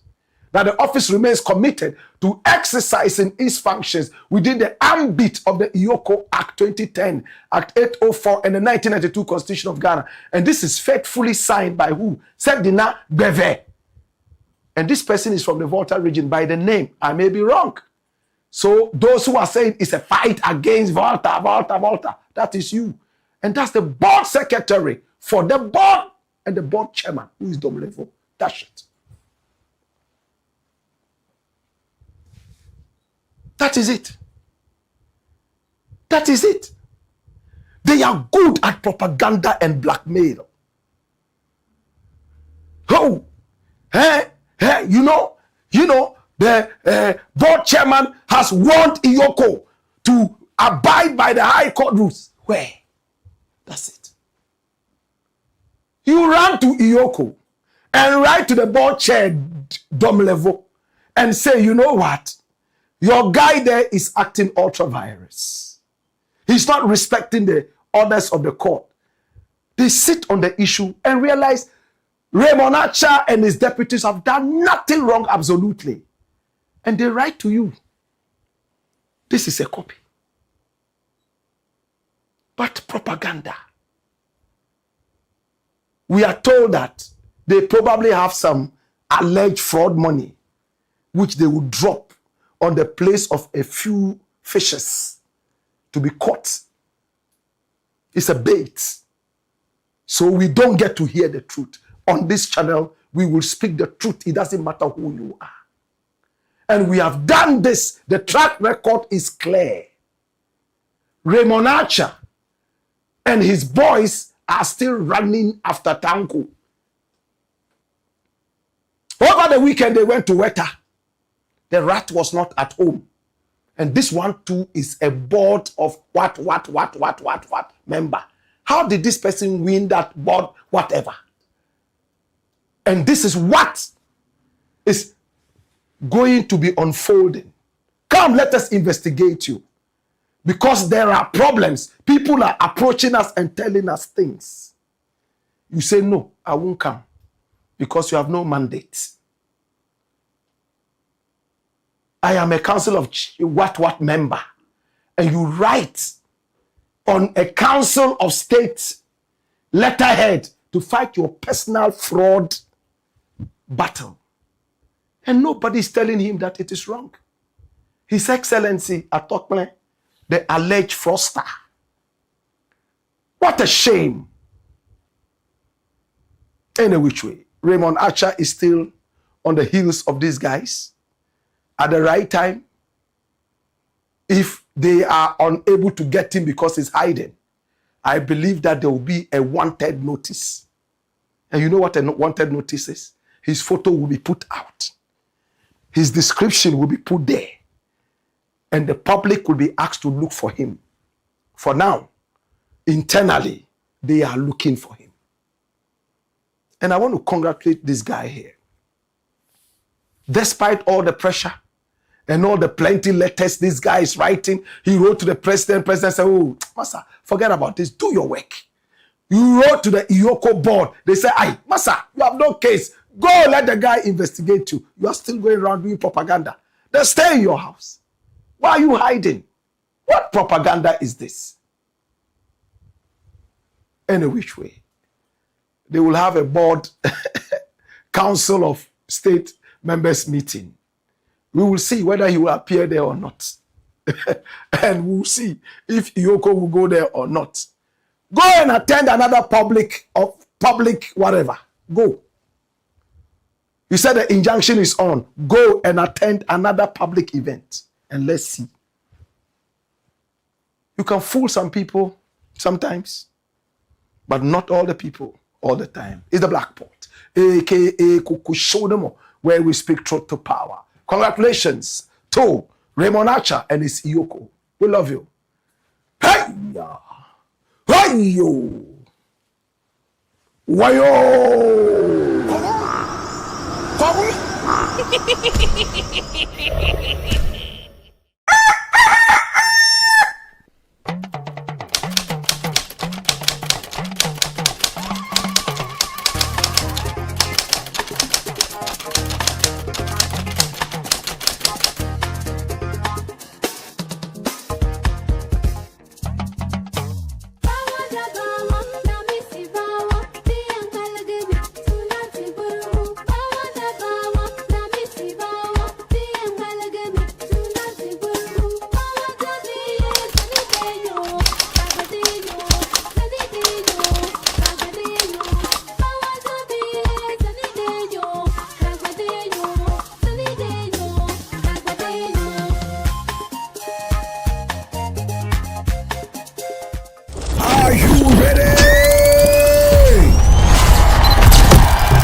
Of the year again.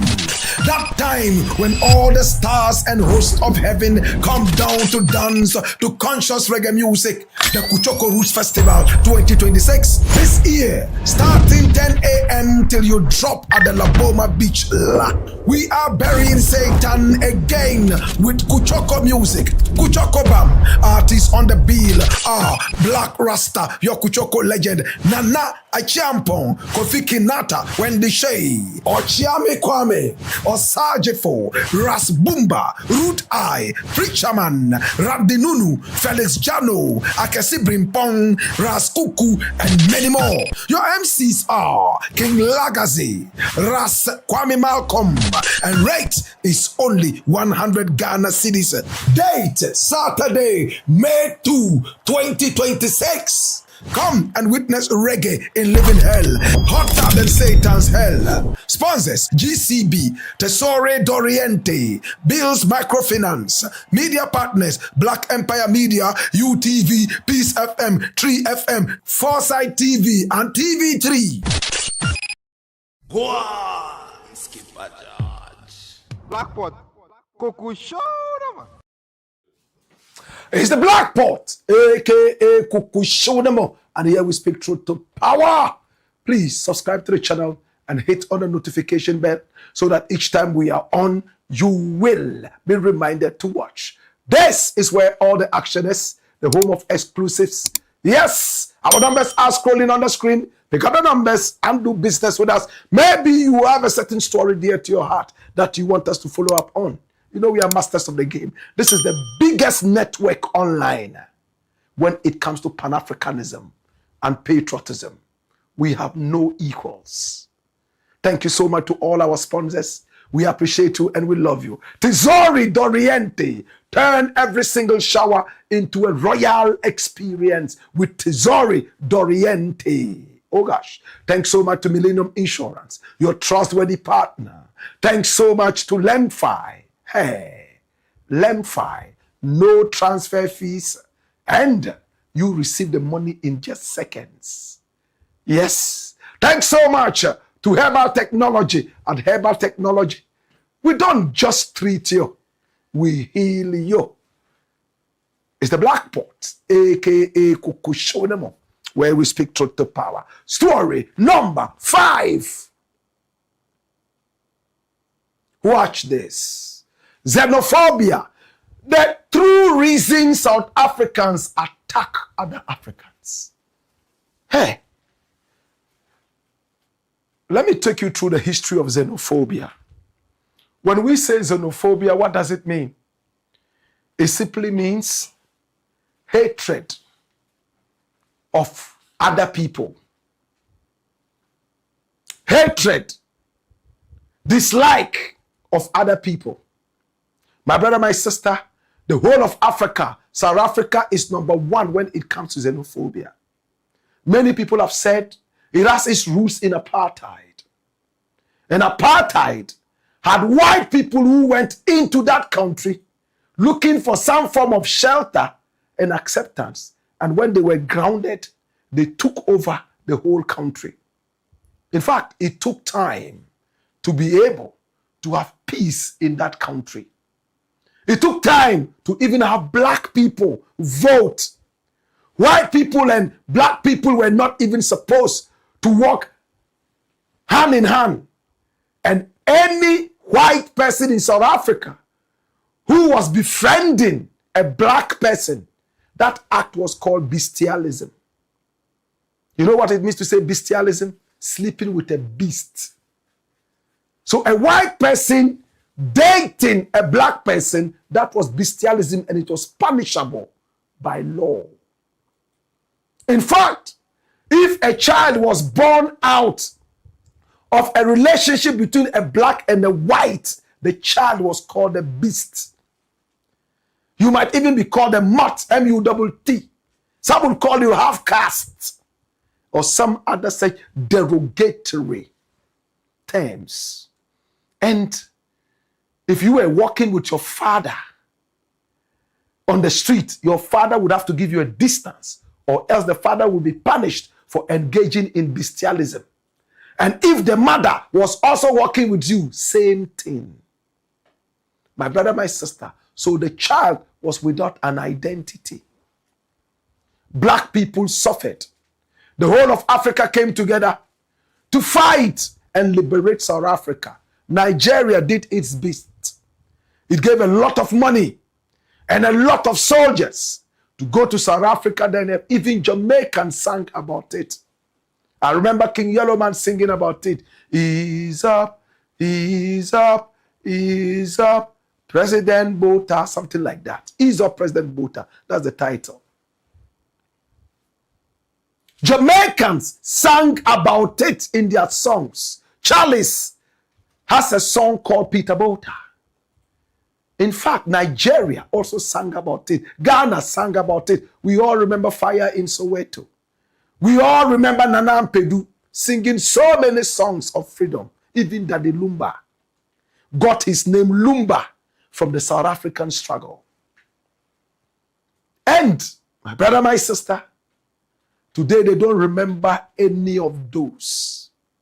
For them, they fought and liberated themselves. No African country supported them. I chanced upon a video and I thought that it was interesting, and therefore I would like to share. is a South African man interviewed by the Western media in a certain kind of demonstration and in his elements.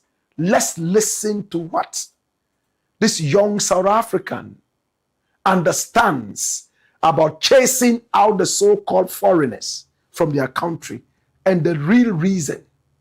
Most of us just think it's about jobs, but it looks like it's bigger than just jobs. Watch this. Maintain the whole of Africa. When you check the whole of Africa, if you go to school, you must pay for yourself. If you go for a clinic or a hospital, you pay for yourself. Why only South Africa? Out of 53 countries, it has to be a free for all. And we are the ones who are paying tax. Sarah Ramaphosa and that criminal minister of police, they are stealing our taxpayers' money. All of them in the parliament. All of them, they are stealing our taxpayers' money. We must fork out our money and maintain the whole of Africa. We cannot maintain the whole of Africa. If they think we are causing xenophobia, they must go back to their countries. We don't want them anymore here. We fought with the white people for a very long time. Today, the very same economy, it has been inherited by the foreigners. The bona fide South Africans, we are not enjoying the economy that we fought for with the white people for a very long time. So for now, if somebody feels that South Africans are xenophobic, fuck off, back to your country, that's all. We don't want any shit of foreigners anymore. These girls who are sleeping with foreigners, they must never think they're going to control us. This is our country. We fought with the white people for a very, very long time with the white people. So all of them, they must go. And the Section 13 of 2002 is clear. People who should come here are those who are possessing rare skills. And the second people who are coming here, they must have 5 million plus. There's close to 30 million of foreigners. They don't have all those things. So now we must accept that those people, they must come and stay here and we must maintain them. No, we cannot maintain them. They must go to the nearest land. They must go to the nearest land. So, sir, what do you want to see happening now? You know, there are concerns that whatever is happening could spark into something much bigger. And we could see the xenophobic attacks that we previously saw. What is going to happen with the situation? How do we get it under control? The first thing, the Minister of Home Affairs must close the borders and deport them. The useless soldiers that are staying in our soldier camps, they must be dispatched around those fences.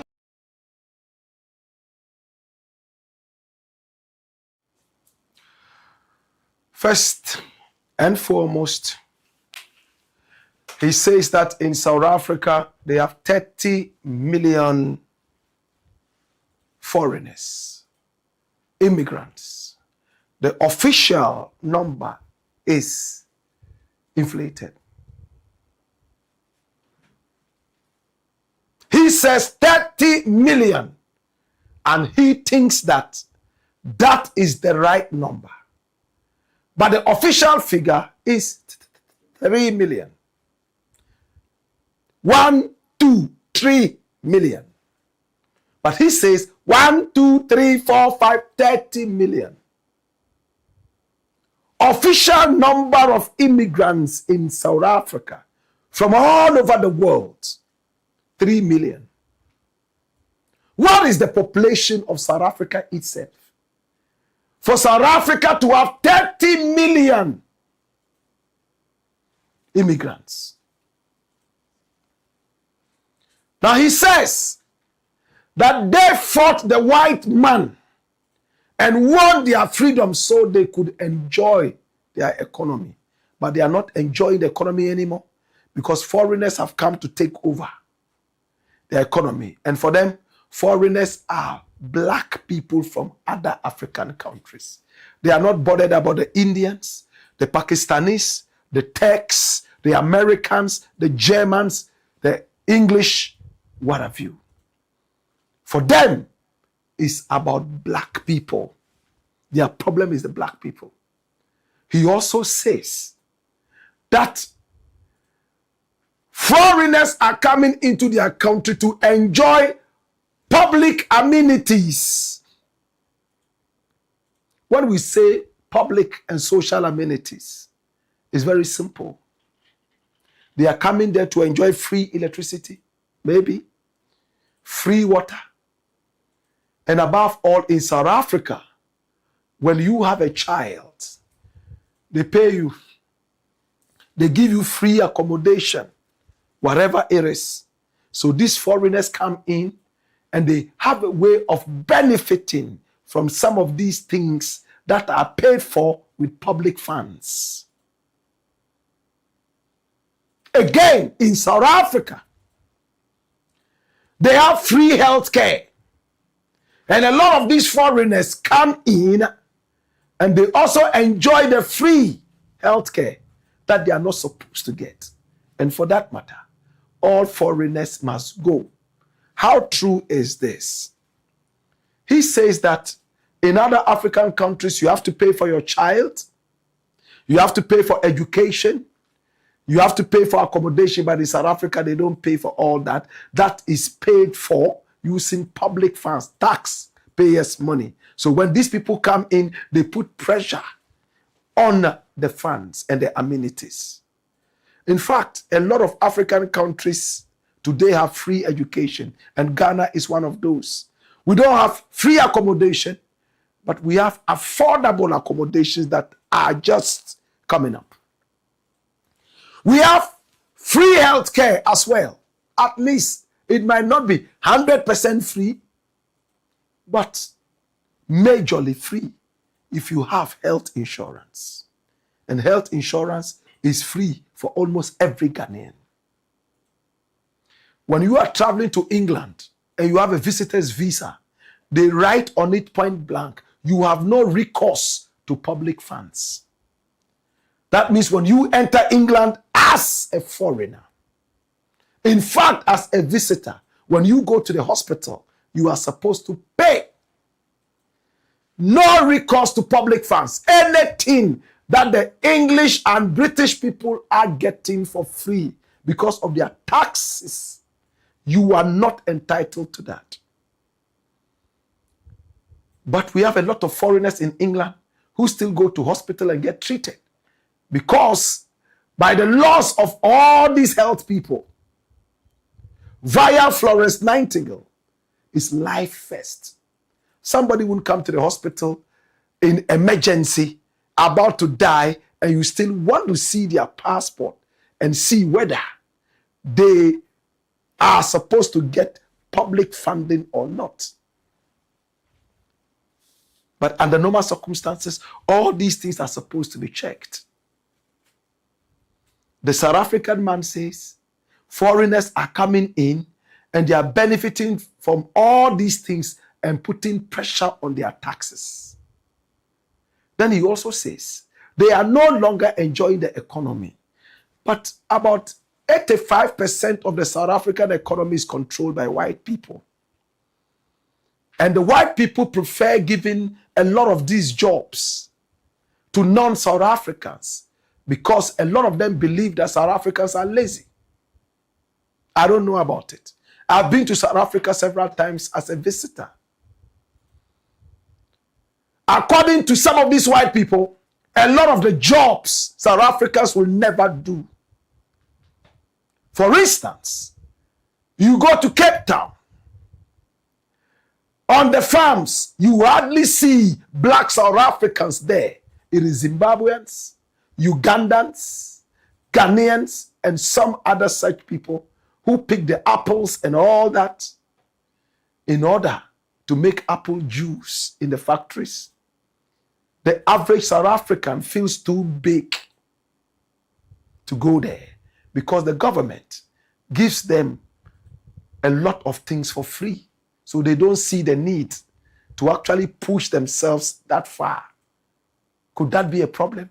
Now, the final part that really shook me, he said that all those girls, South African girls, who are sleeping with these foreigners in order to keep them here, they will still go after those foreigners and kick them out. That was the part that hit me very hard. How many Africans say they are going to England to look for some white person, marry them, and be able to stay there? A lot. Don't let us pretend about it.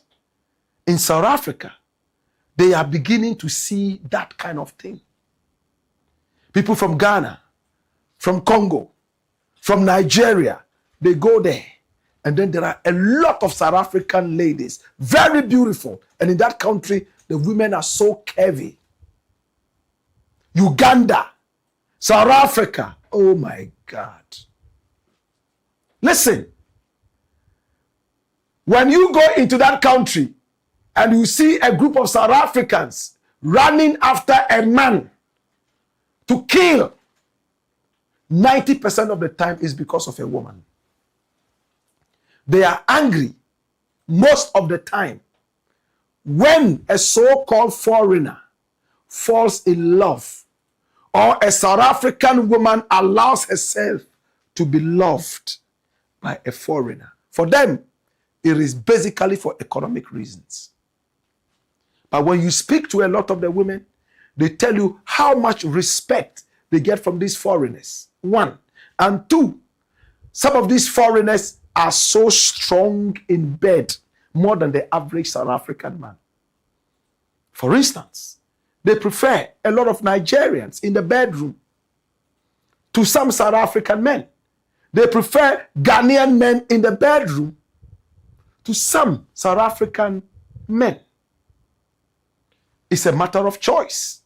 My brother, my sister, we can go into the history of this and it will prolong the whole thing.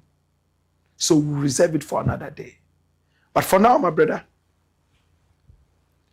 I chanced upon a video. President Jerry John Rawlings, in his lifetime, said something that just popped out on the internet. He said he met Mandela. You know Mandela, right? This great man, first president of South Africa, his kind, Blakk. He went to Liberia. They gave him money. He went to some other parts of Africa. And when they asked him if he had pocket money, he said no. They gave him to support the ANC. Ghana, we all knew under Nkrumah, also gave a lot of money to support the fight in South Africa and logistics. I didn't know Rawlings also contributed in the fight. Watch this.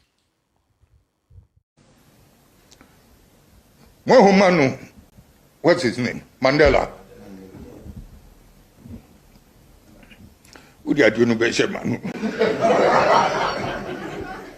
Mandela. Time I hear war Akonyano Sino Obaha on 2 occasions. Second occasion, no. Or Yasika, you breach into the bank, you 1 million mark.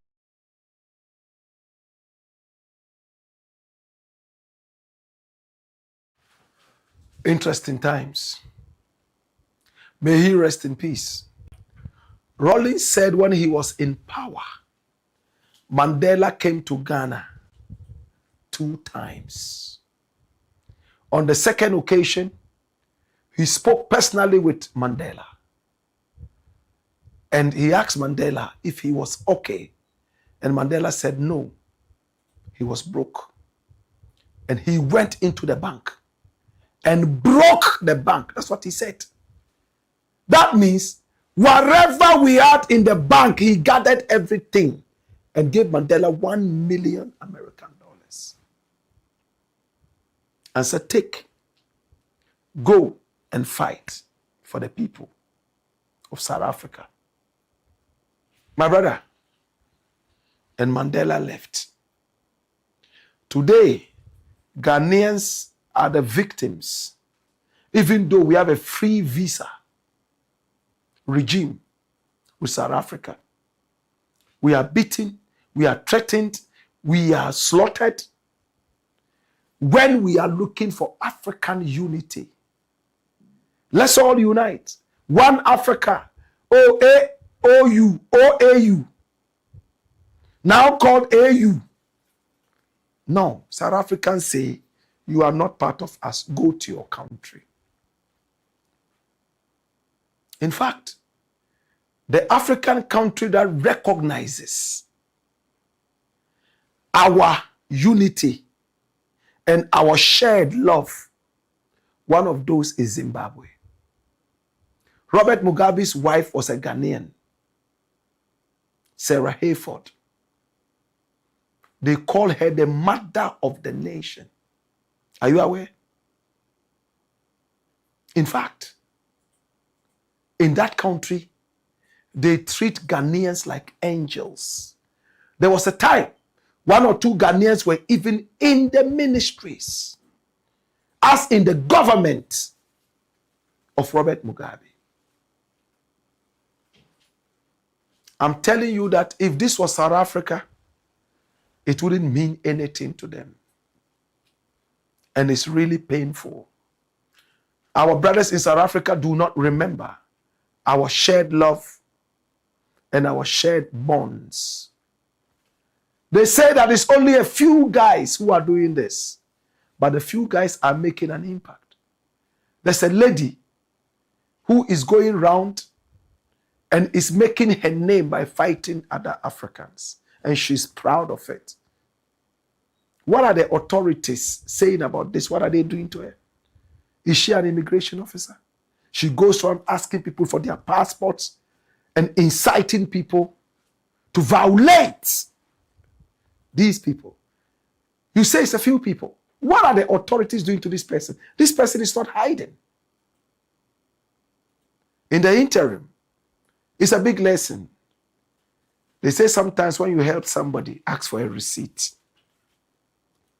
so that on that day you can show them what receipt you have for what you have given them. But the Bible says a receipt is not good.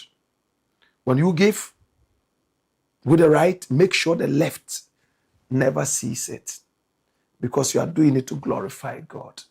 We don't regret helping out South Africa to come out as Nigerians, as Ghanaians, as Zimbabweans, as Ugandans.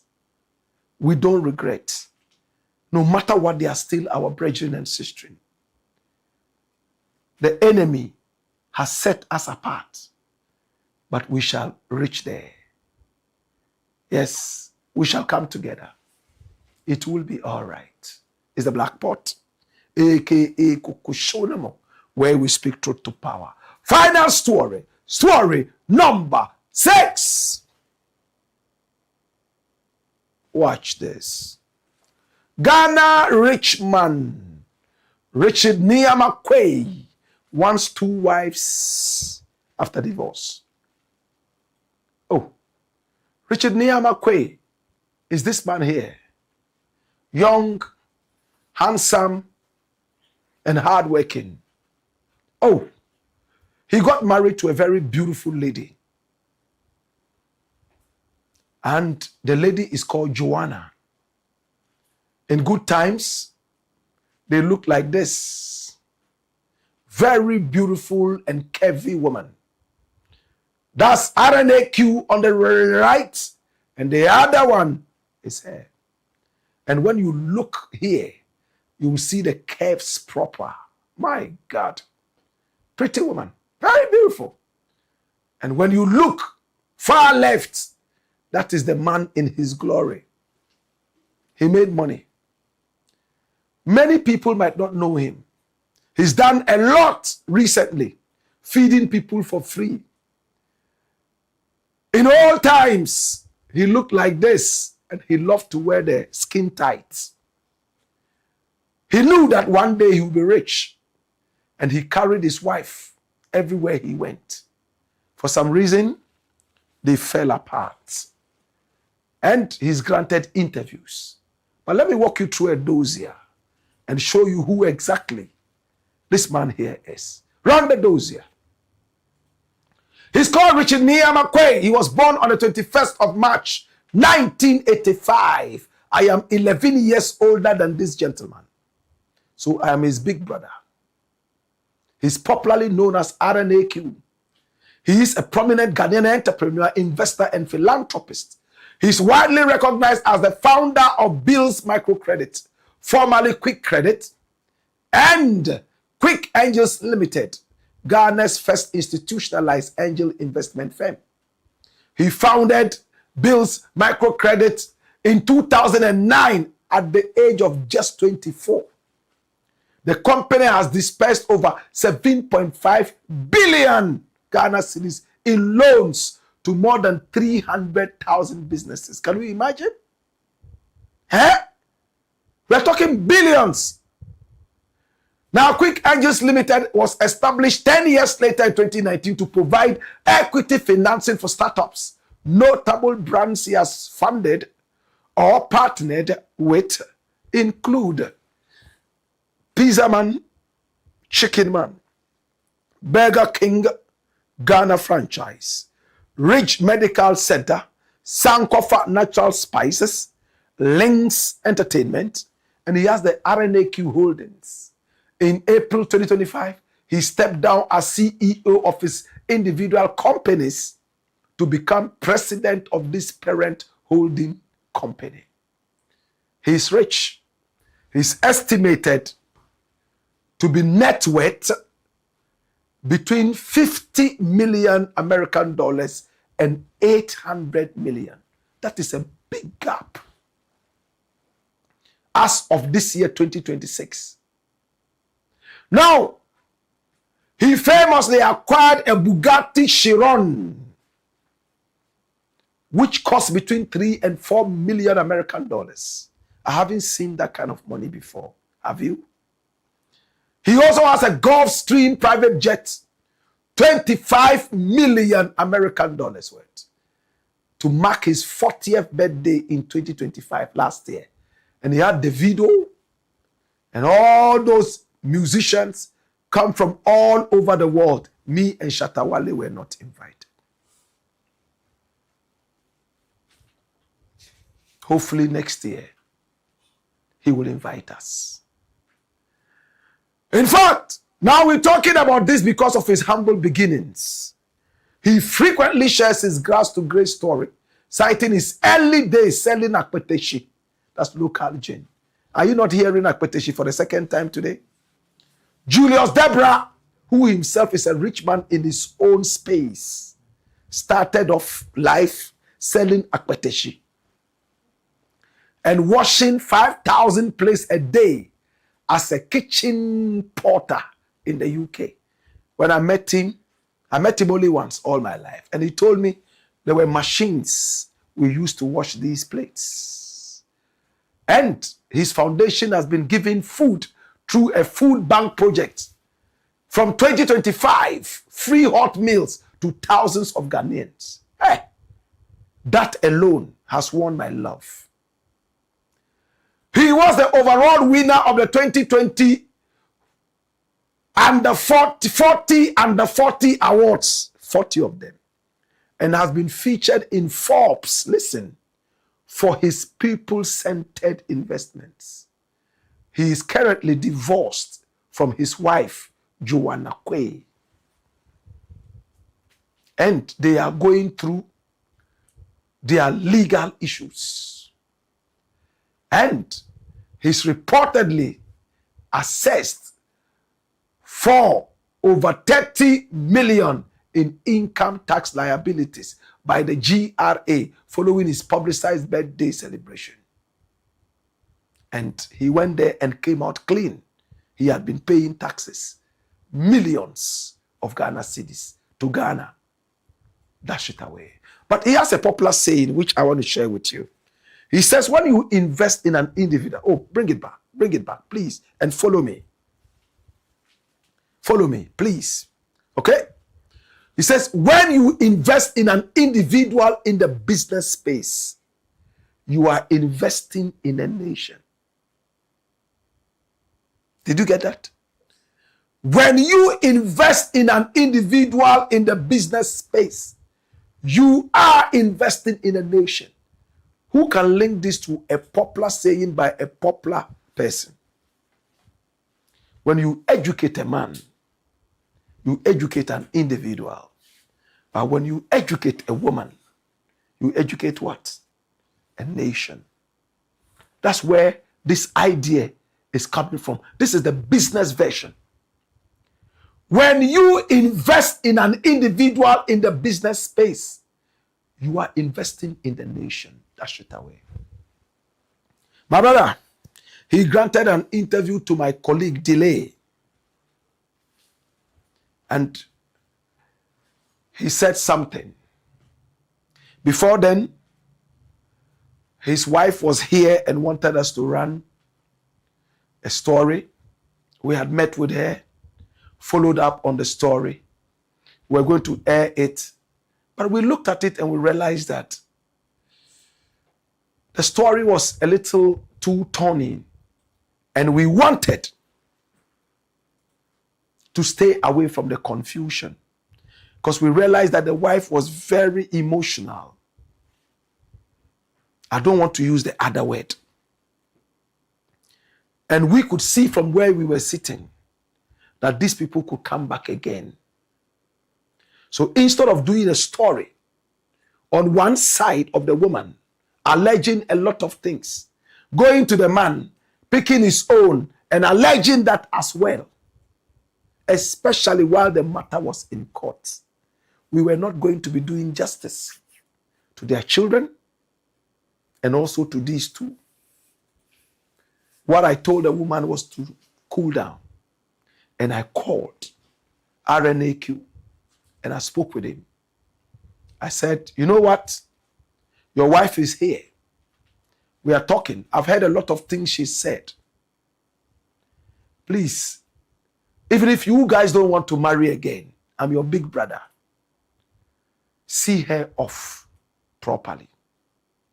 I asked her, she told me if you are able to give her a house and 1 or 2 cars and put her on an allowance monthly for herself and the children, she will be okay. This is not beyond you. You are feeding tens of thousands of people on the streets of Accra and beyond. He told me, yes, Blakk Rasta, I can do this, but she took me to court. She didn't do this. Is she ready to pull it back from the court? Ask her if she's ready to do that, then we can look at this. She saw me, but she still went to court. I realized tempers were high. So I decided that I will speak with her and see if she will pull it back from the court. But she told me no. She will pursue it because she didn't believe her husband would listen to me. My brother, that was where we left it. I won't go into the details of what she said, some of the allegations and all that. But the prayer is that they will be able to get there. Now, this is what we conclude on. He granted an interview to Delay, and he looked at his future. He's only 41 years young. He says he wants 2 wives.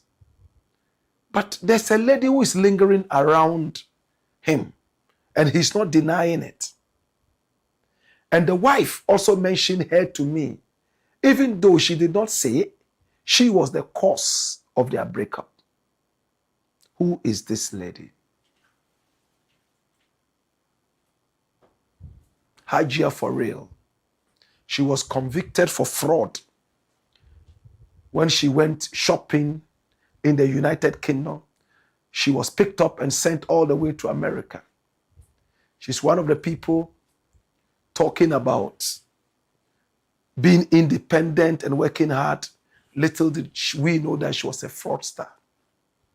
So she was arrested, jailed, and then released after a couple of years, I think. She's somebody that I know quite well. I knew her when she was only about 5 years old. Because we used to go to the father in Tamale and sit with him and have conversations. My brother, my sister, she is just as curvy as the wife of RNAQ, who he divorced. Some other people have said that she's gone under the surgeon's knife. We cannot corroborate the story. But this is Hajia for real. She is the one in the life of RNAQ. They are not married. They probably are just friends or, you know, fiancé to him. But he says in an interview that even if he gets married to her, he will pick another woman. And what is his reason? It's interesting. Watch this. Tell me why you mean. Okay. You are not joking. I'm not joking. Being serious. I'm serious. Okay. Let me say why you have grown up to come to realize I would want to have 2 wives and 2 homes. That is what I currently believe in. So me try back. One-on-one, me try one-on-one. I'm fat. I'm fat. And me try 1-on-2 soon. I'm here. Okay. Okay. So if you were ever to run.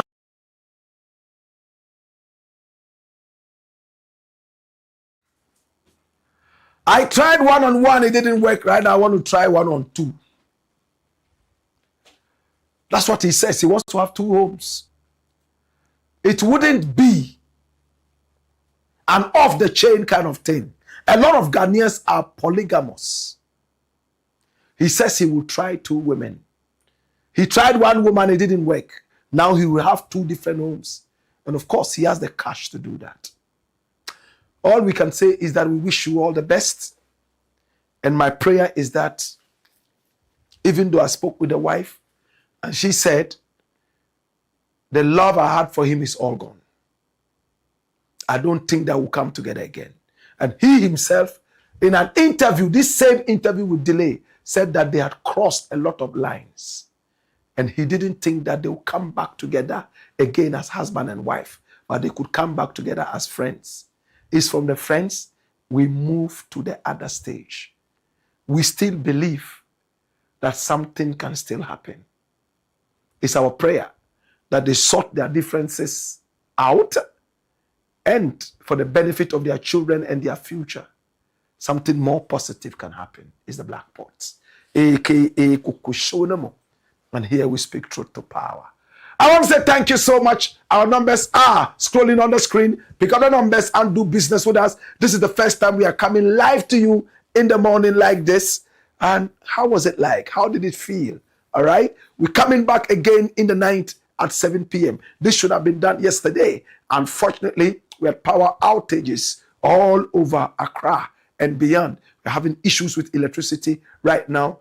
And the government says it will be sorted out pretty soon. There were some fire outbreaks in some areas, you know, that had some of the equipment bent, you know. So we are praying that things will be sorted out. I have a lot of trust in this government, and I believe things will be okay.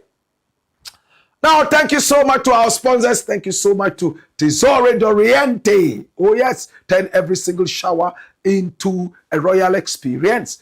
And I want to also say thank you so much to Millennium Insurance. Yes, your trustworthy partner. Thanks so much to Lemfi. Hey, no transfer fees, and you get your money in just seconds. Are you sending money from America, from Canada, from Europe? No problem. In just seconds and no transfer fees.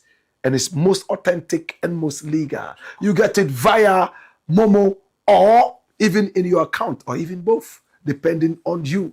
We want to also say thank you so much to Herbal Technology. Oh my God. At Herbal Technology, we don't just treat you, we heal you. And remember, Kuchoko Roots Festival is on Saturday. Please remember this Saturday. And all these artists are performing. We are playing at La Boma Beach. And La Boma is next to the La Pleasure Beach at La.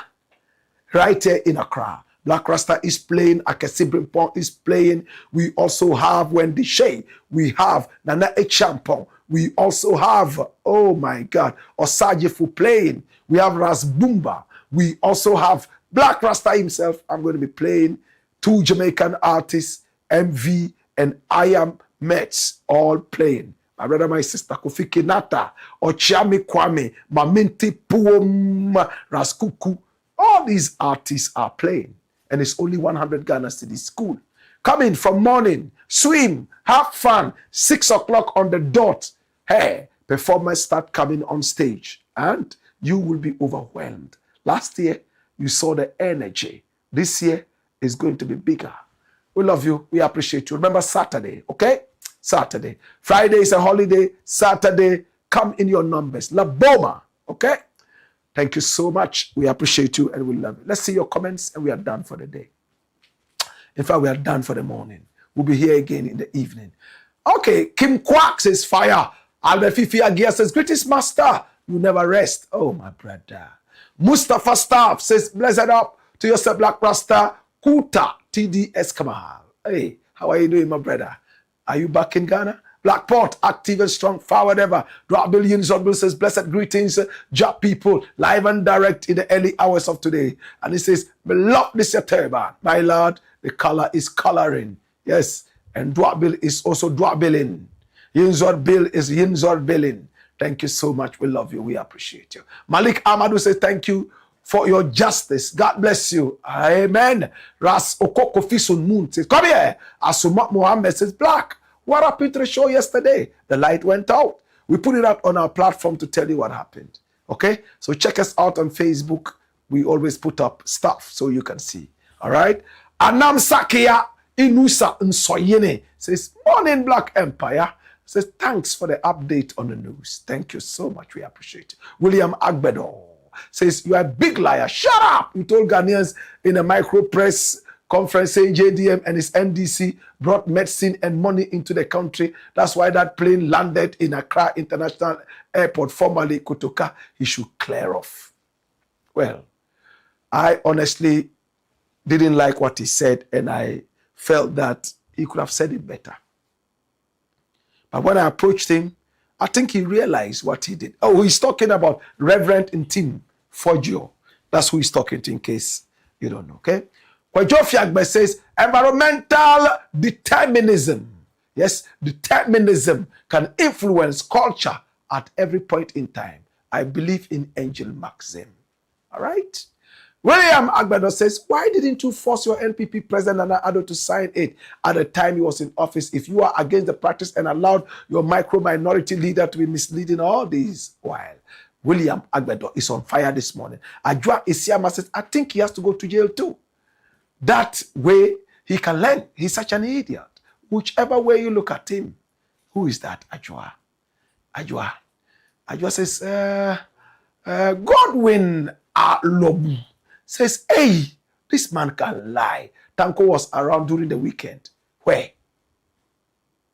Around where? So you have Ioko's number. Call Ioko and tell Ioko, Ioko, Tanko is here. And see. Godwin,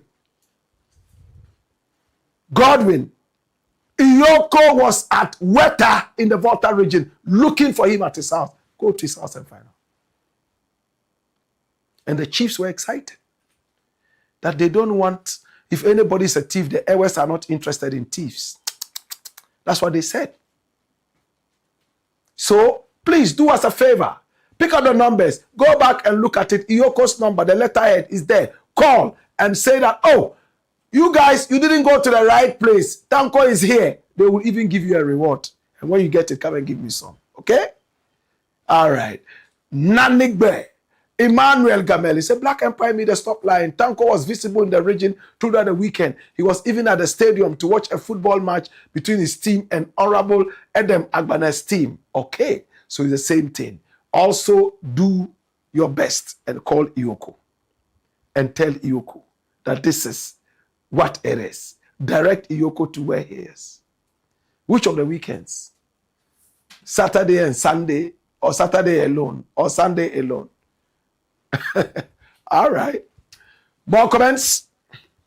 Rap Thunder says, wow, legendary. Welcome. Rap Thunder says, our country or nothing. Happy to see you, legendary. And then Michaela says, Mesilens says, though with people, you can never tell.